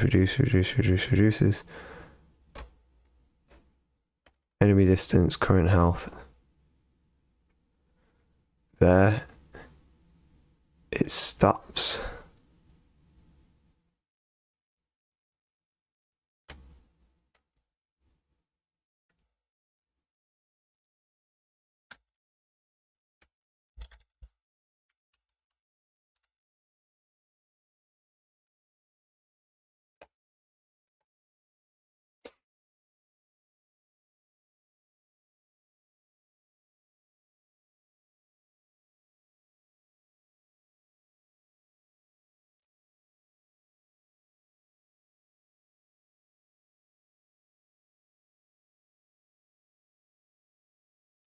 Right, let's think of this around. Hold on.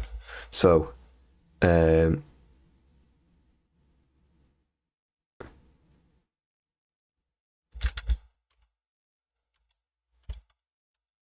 2. Then, if the enemy distance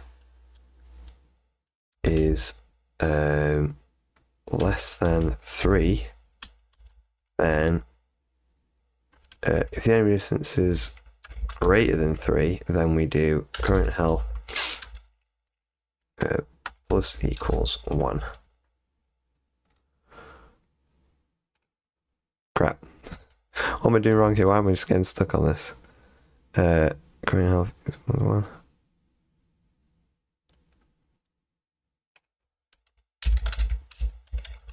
1. Enemy distance, current health, and max health. I'm doing wrong here. I'm going to waste all my time here. So, starts off, well,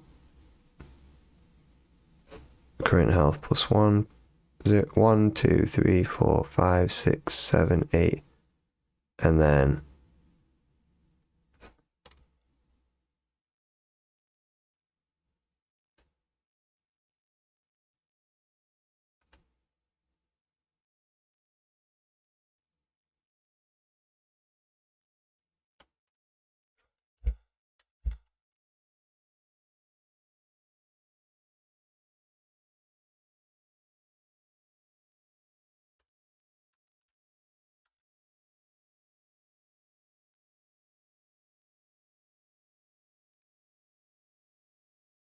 what am I doing? I'm doing something really dumb and stupid. What am I doing?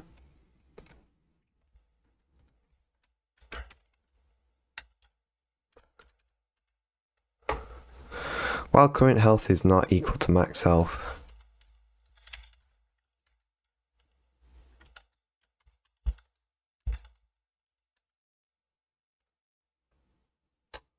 okay, so it does 20 and it stops at, it should be 10. It should be 10. Actual health should be 10. Why does it stop at? So, less than or equal to 3. Nope, that's not the deal. So it's less than that. Why is 2 failing? So, current health 0, max health is 10, enemy distance is 20, so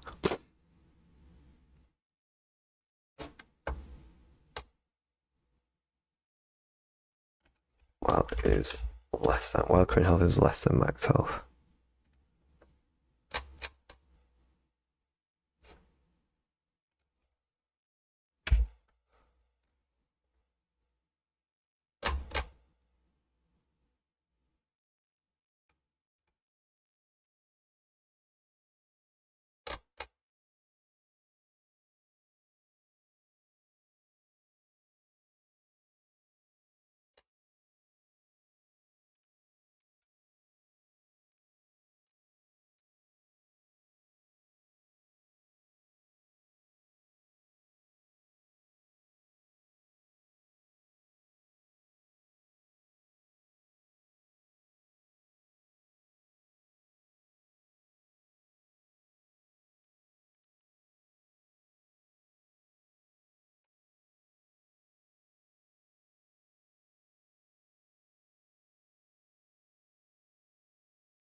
What's going to be new current health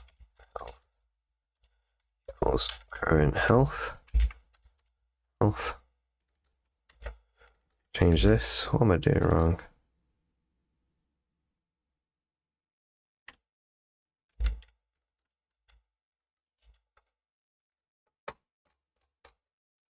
Ain't that.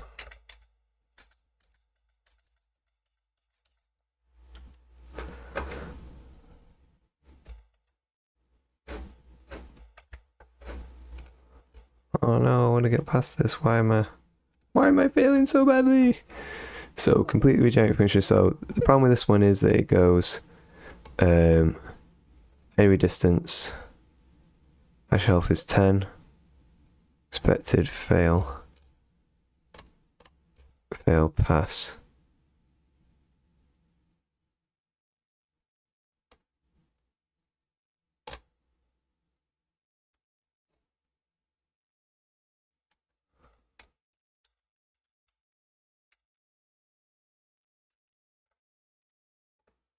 No, why is it going to feel like a minus?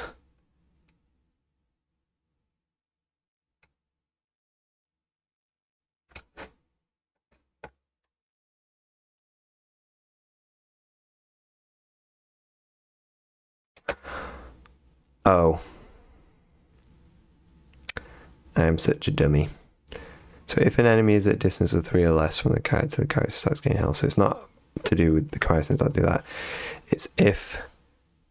God, I'm such a dum-dum. So if the enemy distance... While the enemy distance... so dumb. While the enemy distance is... what is it? enemy distance divided by 2 each iteration.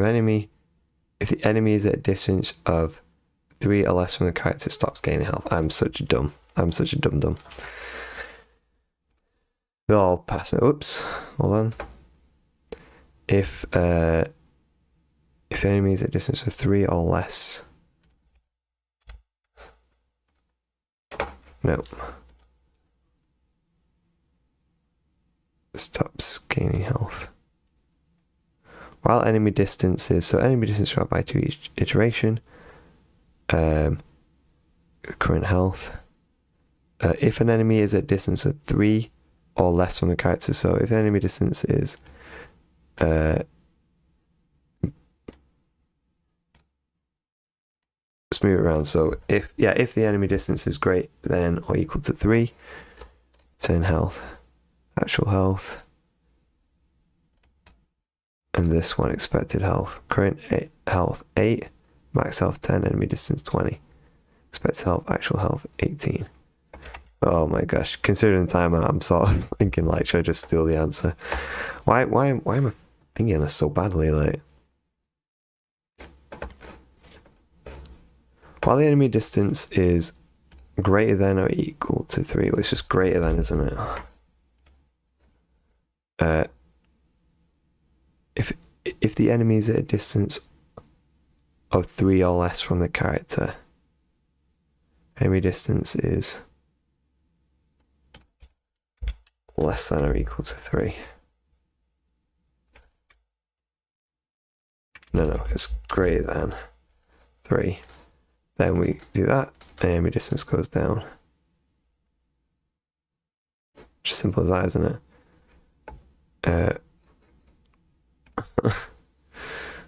Oh no, I don't want to use boots. I want to just figure it out. What am I doing wrong? There's some weird edge case I'm not thinking about. Like, been on too long. While regenerating health, a character gains 1 health each iteration until it reaches max health. Oh, I'm dumb. So while the enemy health distance and current health is not equal to max health, well, is less than. Oh, such a dummy. Oh God. Always read the question carefully, very carefully. Look at your conditions and stuff. I was just being a big dum-dum, just like not thinking straight. We move. Right, we move. We're gonna complete these 5 challenges as long as they don't. Thinking myself by the end of this. Don't think we really kind of got as far as we wanted to, but that's okay. We don't always meet our expectations. That's fine.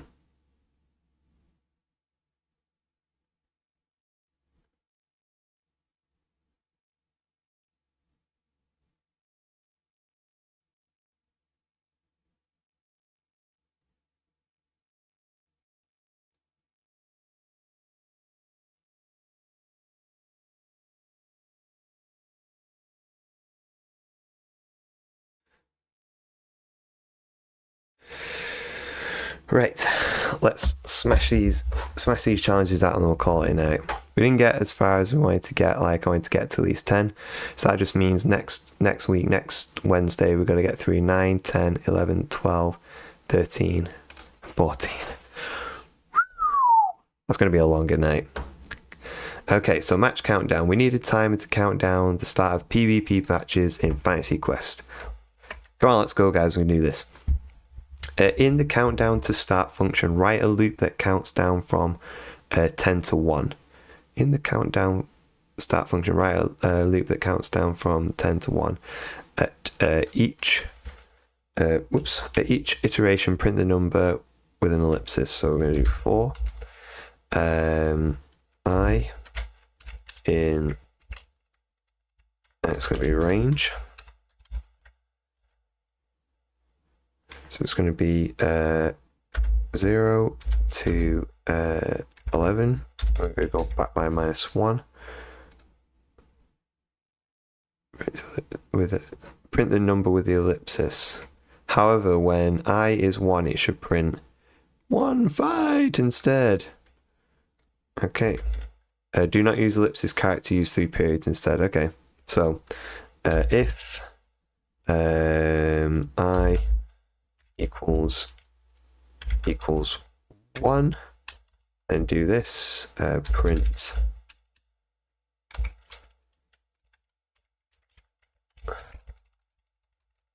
I'm going to do f string like this, do I, then we're going to do else print I. Let's test that. Whoops.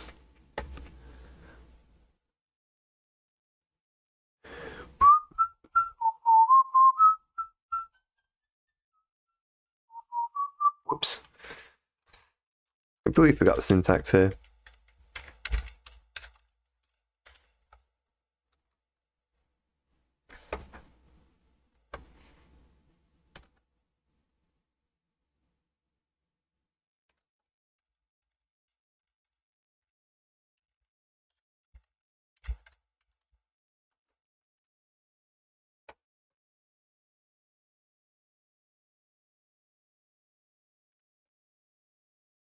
Oops.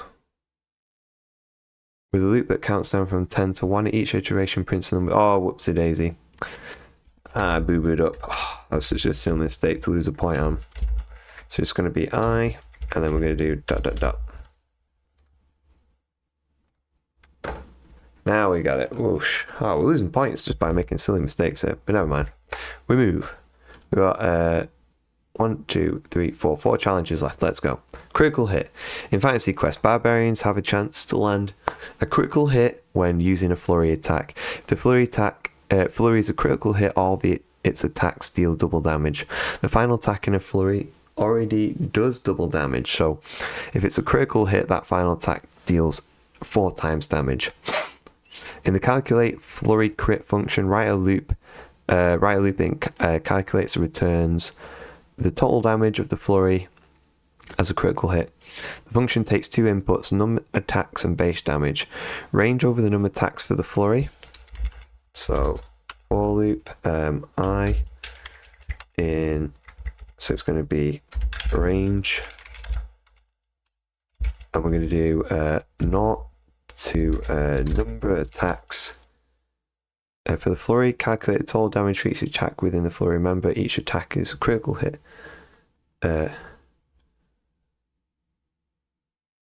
Remember, each attack is a critical hit and does double damage, double the base damage.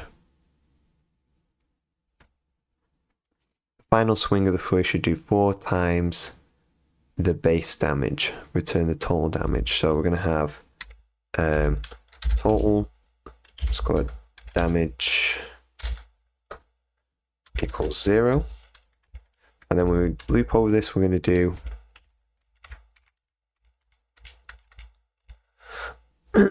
total damage plus equals, and then it's going to be the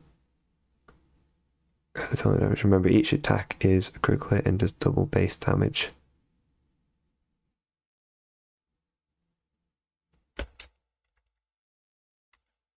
So critical damage equals base damage times by 4. So then critical damage, final swing. Whoops. Final swing damage equals base damage times 4. Whoops. Final swing of issue 4 times the base damage. Calculate the total damage for each attack within the flow. Remember, each attack is a critical hit and does double the base damage. Okay. So number of attacks. So we're going to do if I is less than number of attacks, then we're going to do this. Else we're going to do total damage is plus equals final swing damage So it's going to be critical damage times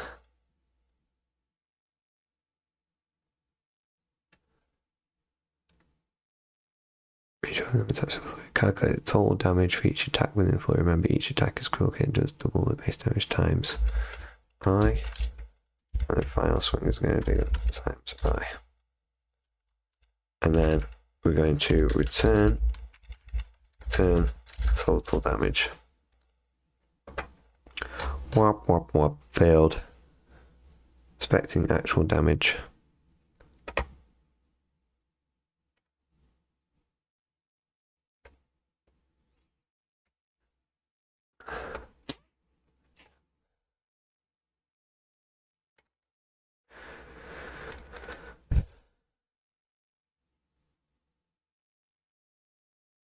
Range over the number of attacks for the flurry.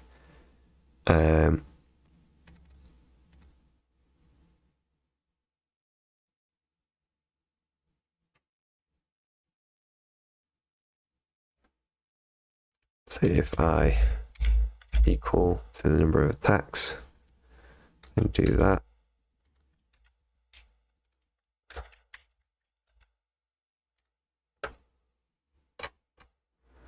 Which one passed? Zeros. So base damage is base is 2. Number of attacks is 2. Base damage is 5. So we're gonna have to do actual.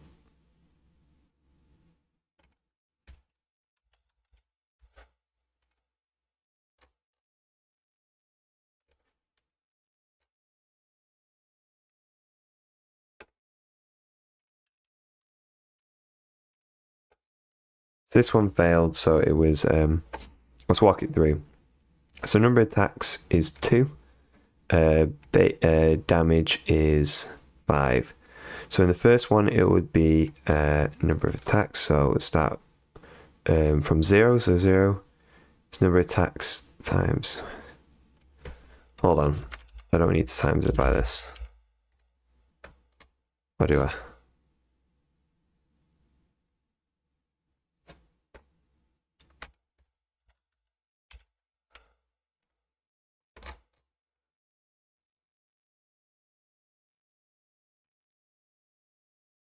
Final swing of the flurry should do 4 times the base damage. Each attack is a critical hit. Number of attacks and base damage. So critical damage is 2 times the base damage. Final swing damage is base damage times 4. Total damage at start is 0.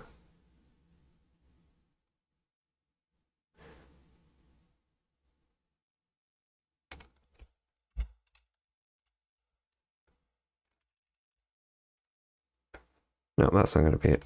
It's going to be 0 to start with. So where's it going wrong? So it's a less than 1 problem, isn't it? So number of attacks.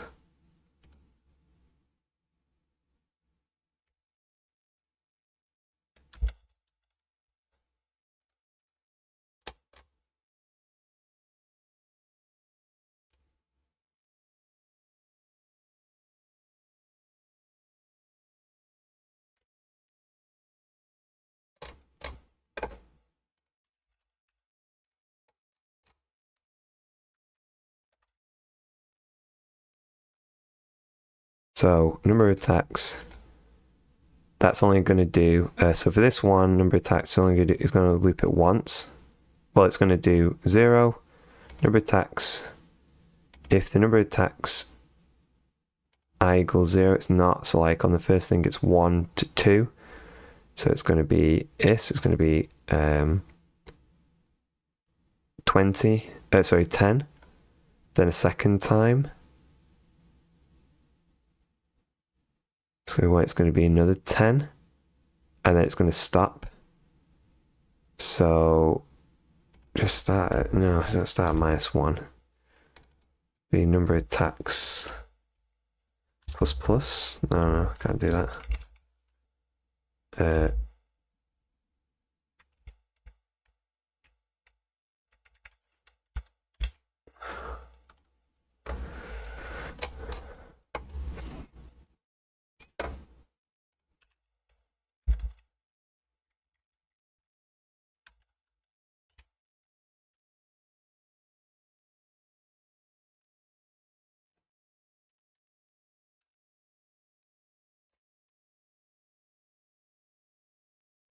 So number of attacks is 2. So it's going to loop through once. It's going to be nope. So it's going to come to here. It's going to be total critical damage is going to be 10, and then it goes back around again, and this is going to be now. This is going to be 1. So it's going to go through again. 1 is not equal to 2, so then there. So that's going to be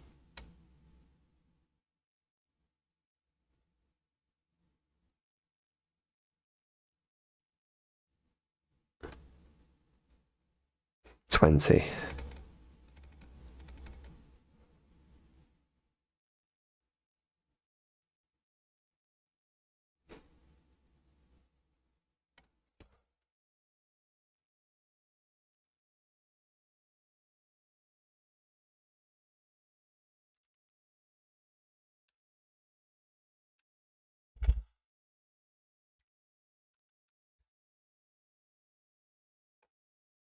There we go. That's an annoying little one. Ugh. Got it though. Yay, somebody's going to start up on Boot.dev, definitely. It's really good to hear. Woo! Love to hear that. Hope you're having fun watching and this pain that I'm suffering right now. We've got 3 more challenges and we're going to call it a night. So, experience points. You've been hired by a game studio to work on their latest role-playing game. In this game, adventurers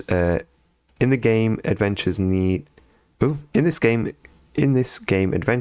experience points to level up and become stronger.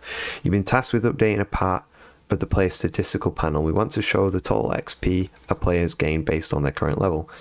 Each character starts with 0 XP at level 1. To reach the next level, they need XP equal to their current level times 5. So complete calculate experience points function. The calculate experience points function takes a single parameter named level. Determine the total XP they have gained to reach a specified level from level 1 and return it. So calculate experience points. The level.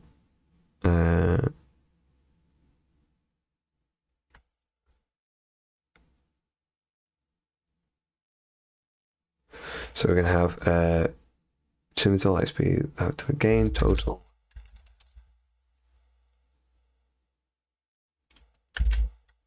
Total XP. Determine the total XP they have gained. Total XP gained equals 0. And then we're going to do function take single parameter level, determine the total XP they gained for each one. So for I in range 0 to level going to total XP gained, XP to the next level, total XP gained 5, 10, 15, 20. Okay, so the so XP to next level, level equals 5 times I. So then total XP gained is going to be plus equal XP to next level. And then we're going to return total XP gained. Yeah, is this a simple one for me? Yay! Boom. Random events. Okay, we're back on track. The Fantasy Quest team has been working on a new feature, random events. These new events are ready to go, but they need a way to trigger in the open world for players to experience them. So assignment. The team wants random events to trigger on prime numbers. Write a function that takes a single number as input and returns true if it is a prime number or false if it is not. What is a prime number? Prime number is a positive integer greater than 1 that is only divisible by itself and 1. For example, 2, 3, 5, and 7 are all prime numbers. but 1, 4, 6, 8, and 9 are not. 0 and 1 are not prime numbers, and don't forget to catch all negative numbers. Modulo. We'll talk a bit more about in the next chapter, but you can use the modulo operator to find a remainder. For example, 7 modulo 2 would be 1 because 2 can be multiplied evenly into 7 at most 3 times.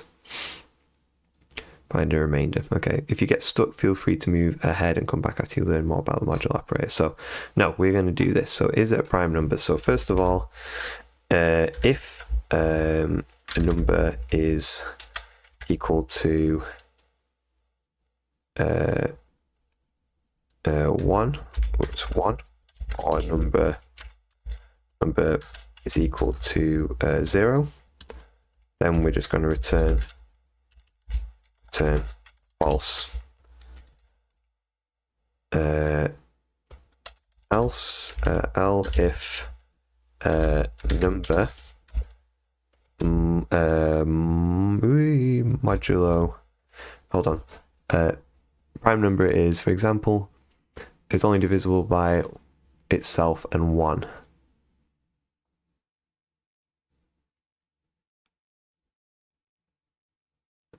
Prime number is a positive integer greater than 1 that is only divisible by itself and 1. For example, 2, 3, 4, 5. Prime number. So remainder. So oops, what happened there? The heck. If the number modulo number is not equal to 0, then return false. Else, oh my word, it's because I didn't put a colon there. Else, return true. Not quite.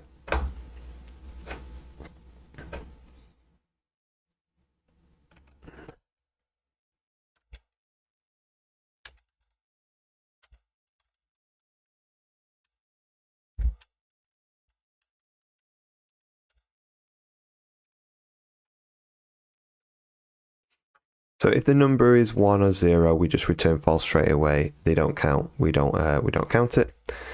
Has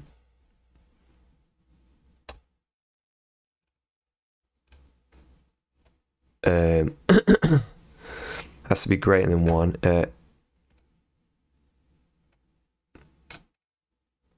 In fact, we can just do if a number is less than 1. So if number is less than or equal to 1, then it's false. Else, if the number is divisible by itself, let's write this out. So I've got a thing like, so print like that, and rerun it. We do print like that. So false and false, a number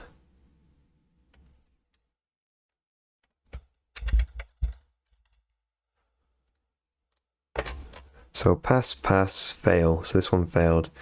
9, so 9 divided by 9, the remainder is not equal to 0.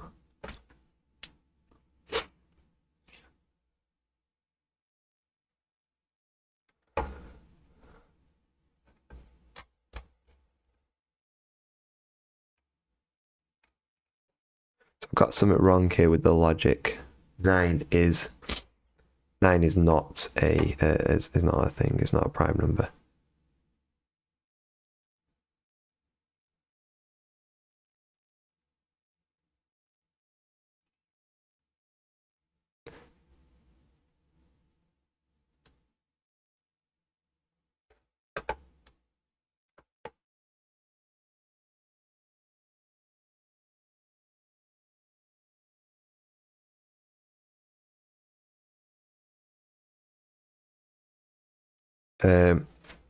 It's passing integer greater than 1.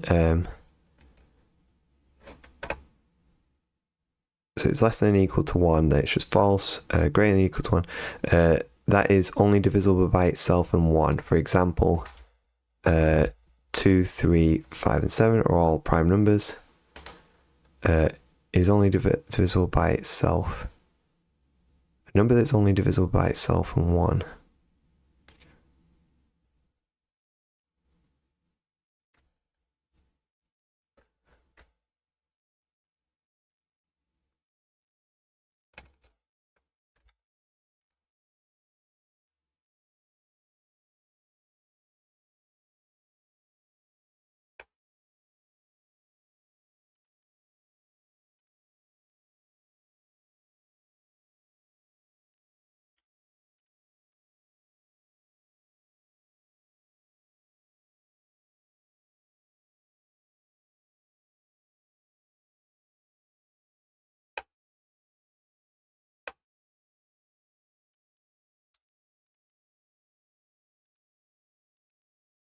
So if it's divisible by itself, and it is divisible by 1, what am I getting wrong here? So if the number is divisible by itself and there's nothing left, and it's only divisible by itself and 1, for example. Oh, hold on. 2.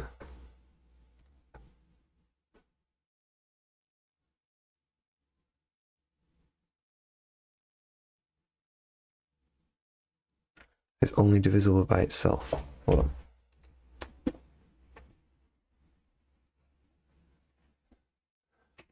Number that's only divisible by itself.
So else, if it's less than 1, it's just not a prime number. Else, if the number, if it is divisible by itself,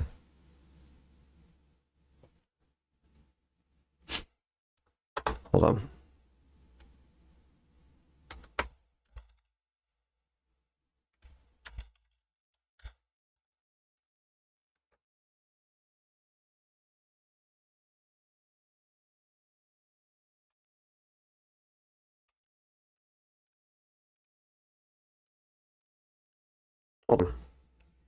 If the number is divisible by itself,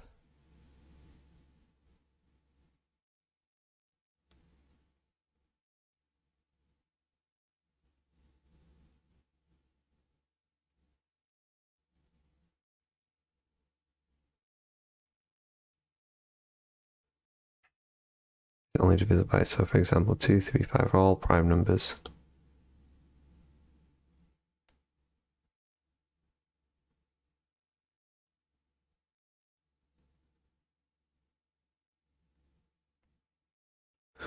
Oh, hold on.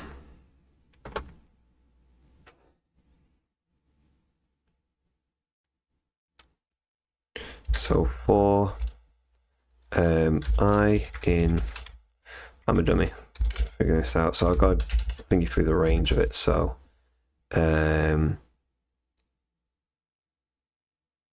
start at 1, I guess. 1, and we go up to the number. Number plus 1, just because it's inclusive. If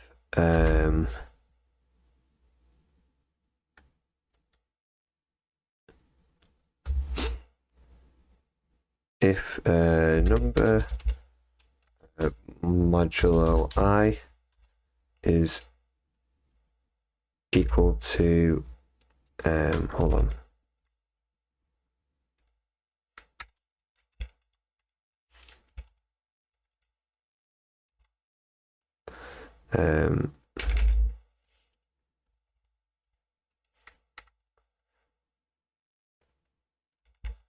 Not equal.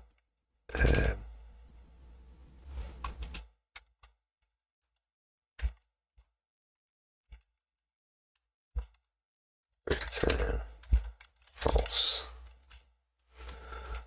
Otherwise,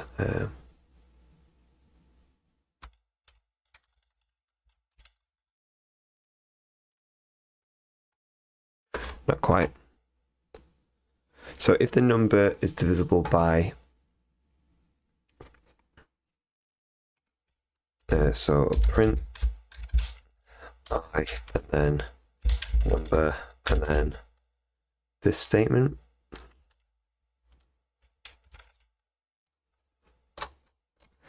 so this one failed, so expecting true, actual was false. So the number was 7. 7 modulo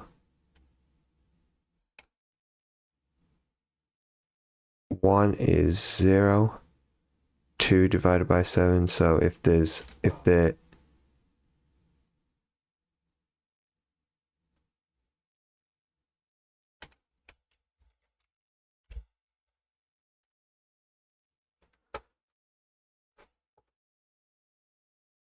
only divisible by itself and 1.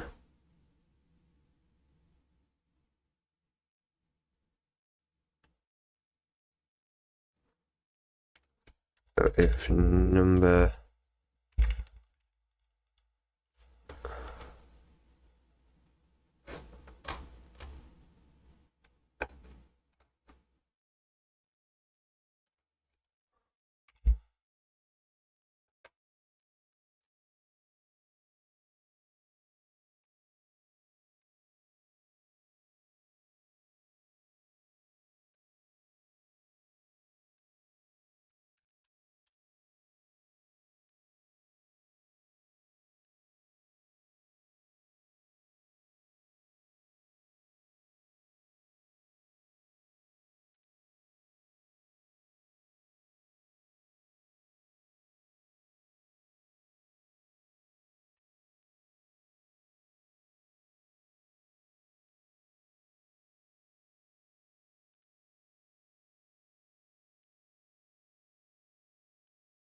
start at 2 because we don't care about 1. Every number is divisible by 1. So if the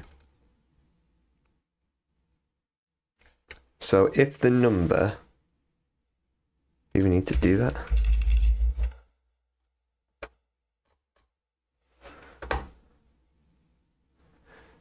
So if the number modulo I, so if the number divided by the other number, if the remainder is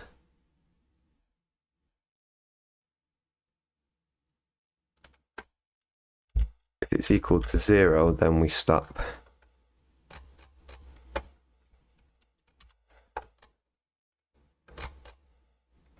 Right, we're gonna submit this. God, I make a meal of that. Last one for today. Meditate. In Fantasy Quest, player characters have spells and abilities that cost mana to cast. Characters can meditate, so regenerate mana by converting energy directly into mana. Drinkable energy potions can be used to instantly regain energy. So assignment: complete the meditate function using a while loop. It takes mana, max mana, energy, and energy drinks. hold on a sec, I just realized something.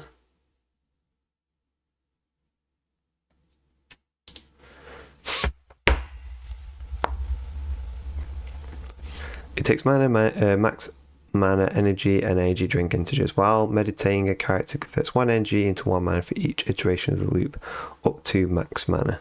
While meditating,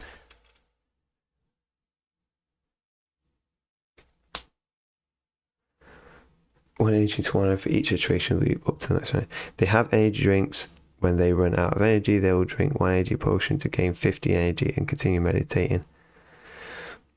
While meditating, a character converts 1 energy into 1 mana for each iteration of the loop, up to max mana.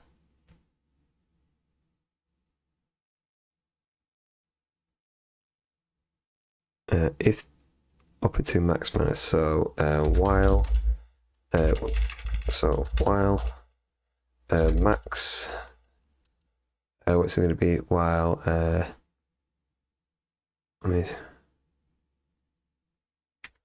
while mana is not equal to max mana, is not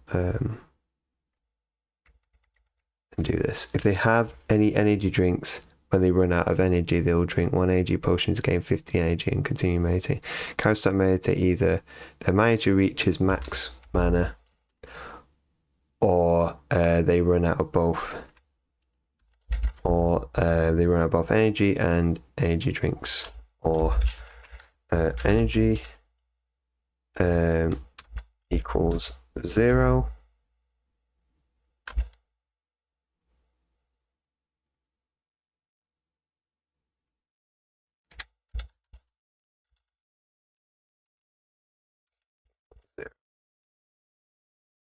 And then what we're going to do, return the mana and remaining energy and energy drinks in the character stop energy. So we're going to do return mana, energy, and energy drinks. So while mana is not equal to max mana or energy, blah blah blah blah. So if you have energy drinks, they will count. So while meditating, a character converts 1 energy into 1 mana for each iteration of the loop, up to max mana. So energy equals minus equals 1, and then mana plus equals 1.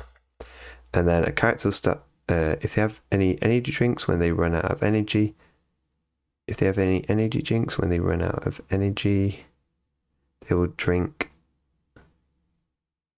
1 energy potion to gain 50 energy and continue meditating. They have any energy drinks when they run out of energy.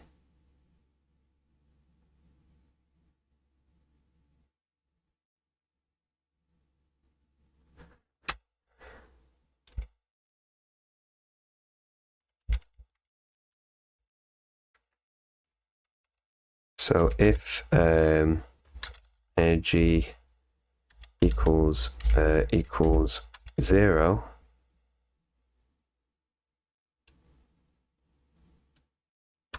and energy drinks is greater than 0, you'll drink 1 energy potion. Energy potion, gain 50 energy and continue meditating. So they will energy drinks minus equals 1, and then energy is going to be plus equals 50. Let's see how that does. I almost got it first time. Come on, I need to end tonight. I need to end. Which one is the one that's failing? So this one. So mana is 0. If you're expecting mana 9, energy is 0. Yep, so it went through the loop, so it shouldn't have gone through the loop. So while mana is not equal to max mana or energy,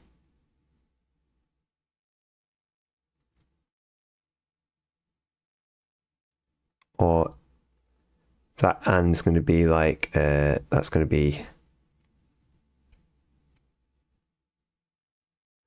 expecting 9.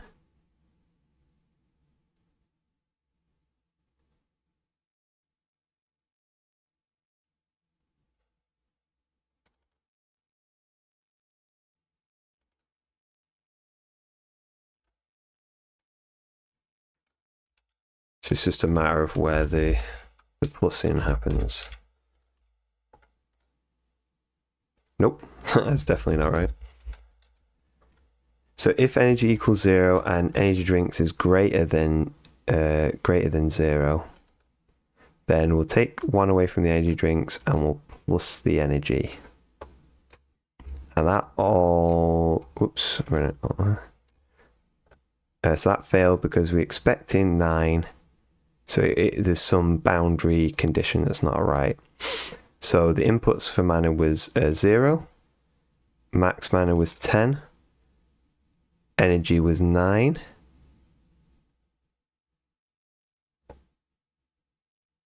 energy was 9,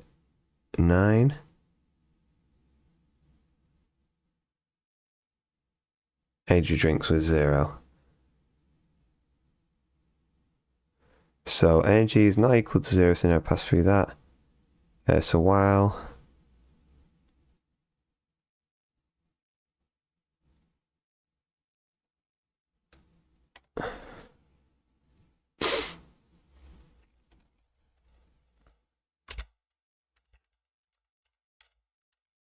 just going to print mana, mana energy,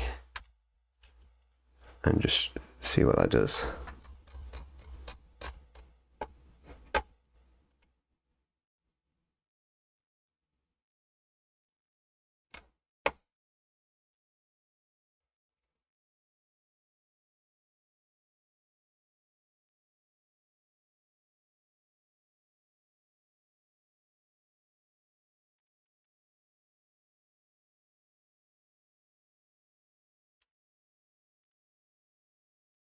Why did it fail? It should have been 10. Oh, actual energy 10 and energy was -1.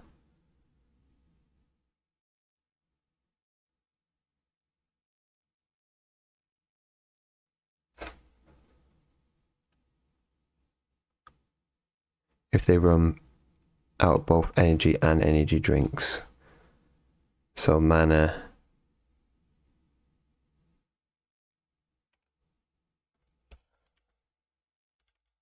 is less than or equal to less than that.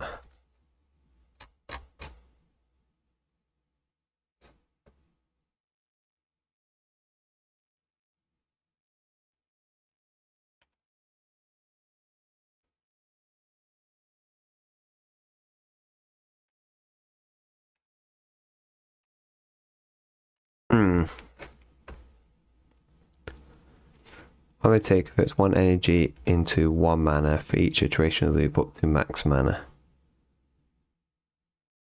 If they have energy drinks when they run out of energy, so if energy is 0 and energy drinks is greater than 0, then take away 1 energy drink and we give them plus 50. And you keep meditating. Characters start meditating if either. So while the mana reaches the max mana equal is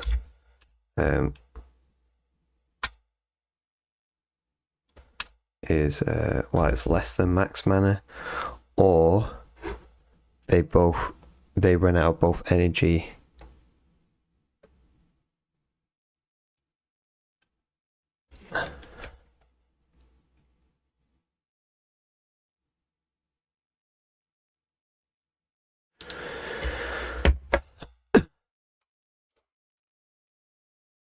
I don't want to give in. I want to get this. What's the matter with it? If they have an energy drinks, they run out of energy. They'll drink 1 energy potion to gain 50. So if they have no energy, and they've got more than, hold on, 1, and the energy drinks is greater than 0. Dang it. Spot on otherwise. Max minus 10, energy is 9.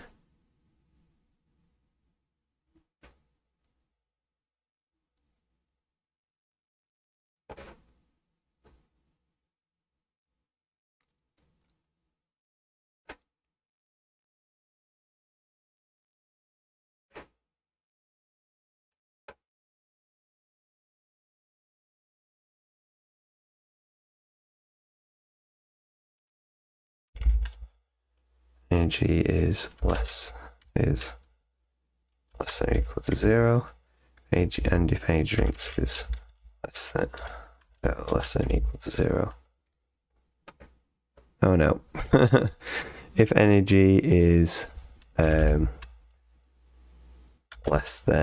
energy is less than 1 and energy drinks is less than 1. Bugger.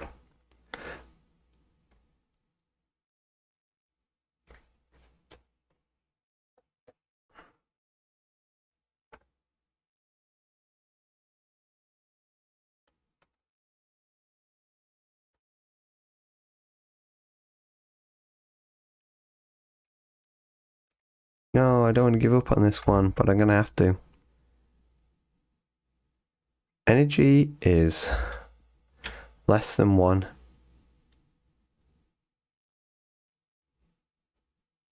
They have to both be true, or that energy is if energy is less than or equal to 0, energy is less than or equal to 0, energy is less than or equal to 0. And energy drinks is greater than or equal to 1. Oh my god, come on. Energy drinks minus 1 and energy plus 50. Where do we go wrong? I'm so tempted.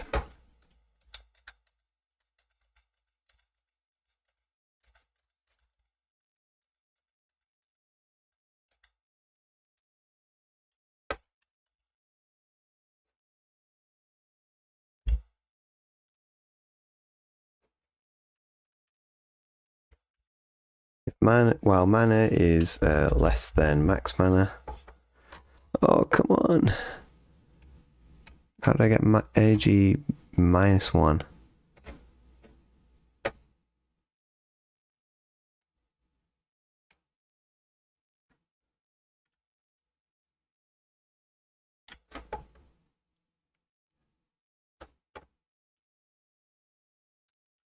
It's going to be like if energy is greater than 0, then do this. Oh, come on.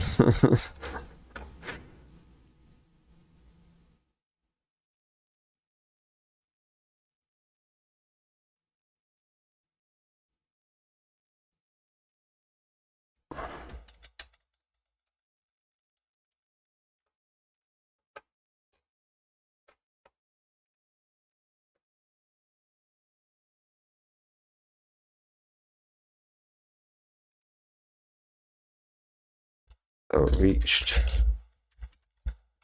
max mana equals, I'm going to just simplify this a little bit. So reach max mana, so mana is, if reach max mana is greater than or equal to that.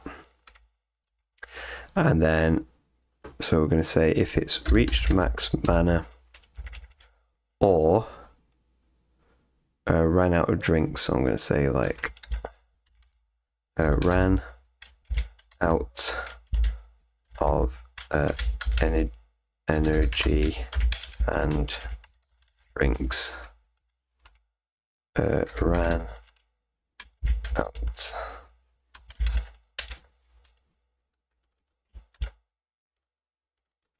So if they run out of any drinks, it means if reach max mana means like if mana is greater than or equal to max mana, that's been reached. If ran out of energy drinks is if energy is 0 and energy drinks is 0 is less than or equal to 1, or if it's less than or equal to 1.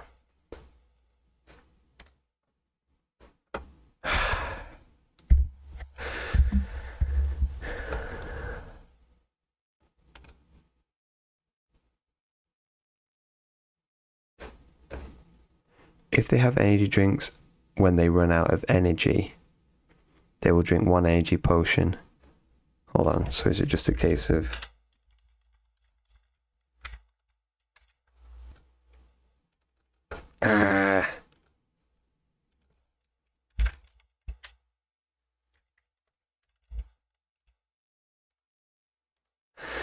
Right, I'm going to just ask for the solution.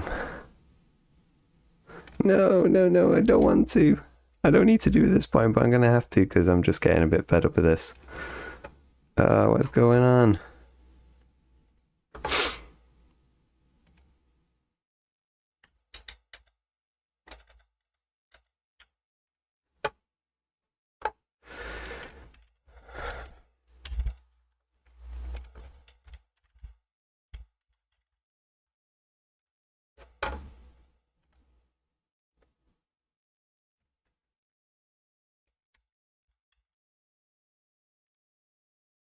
Oh, come on, what's wrong with this? So we reach max mana.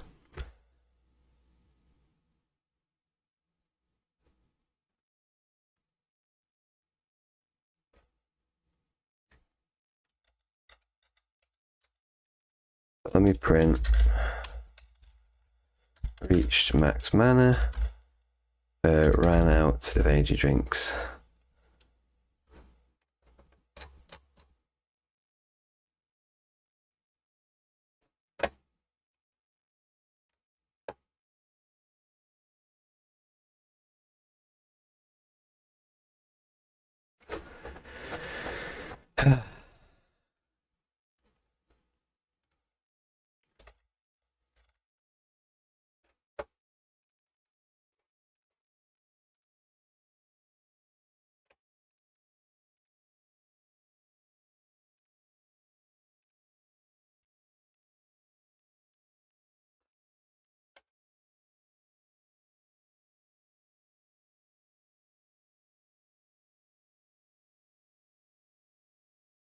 Reach max mana if mana is greater than or equal to that. That's not true. So, right. So if they not reach max mana and they've not run out of energy,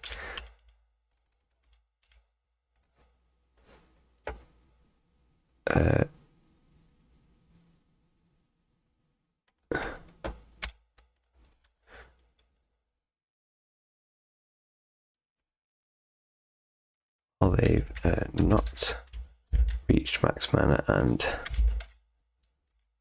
not ran out of energy, so they've not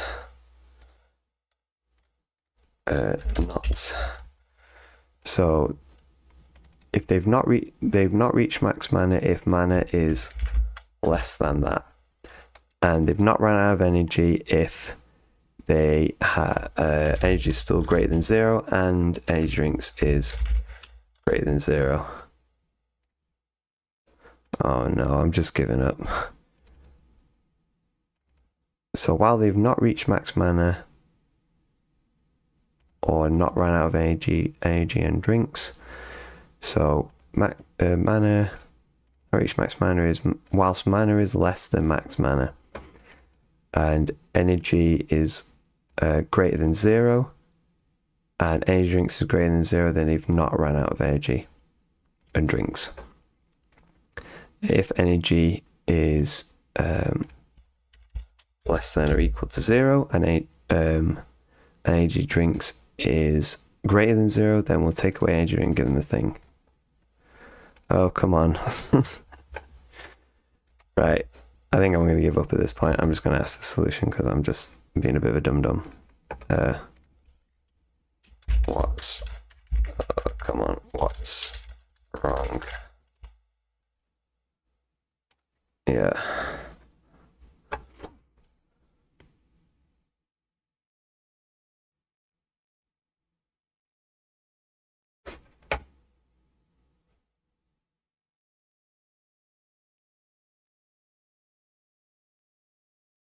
Your while loop uses or where it should use and.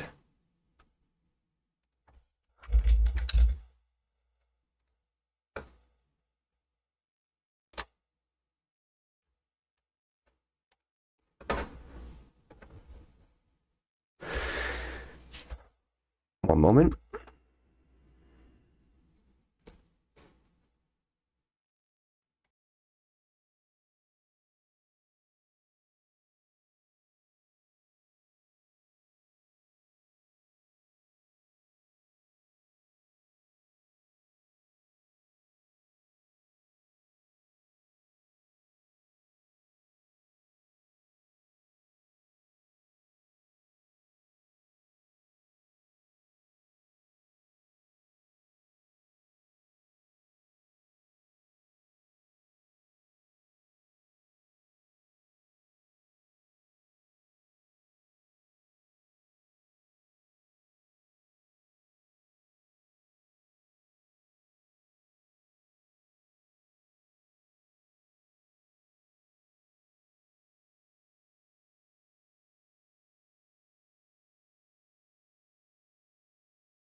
Well, howdy hey. Right, let's fix this.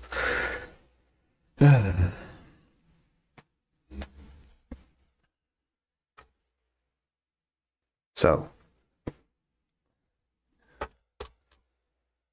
quite please. So, we've not reached max mana if mana is less than max mana, and we've not run out of energy and drinks if these are true.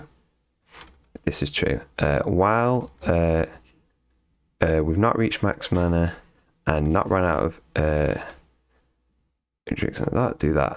So when we run, what's the problem? It just infinite loops.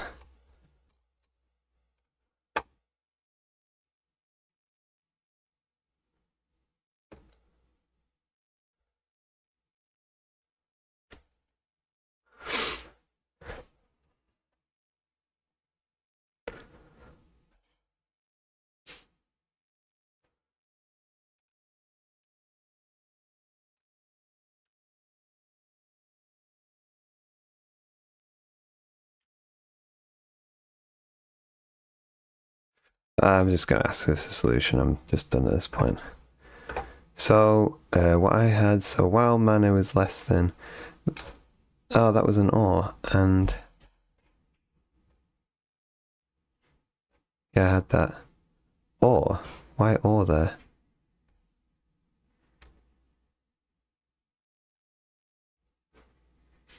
Energy is 0. Well, if you didn't have any energy drinks, I don't think that's quite bulletproof, but anyway.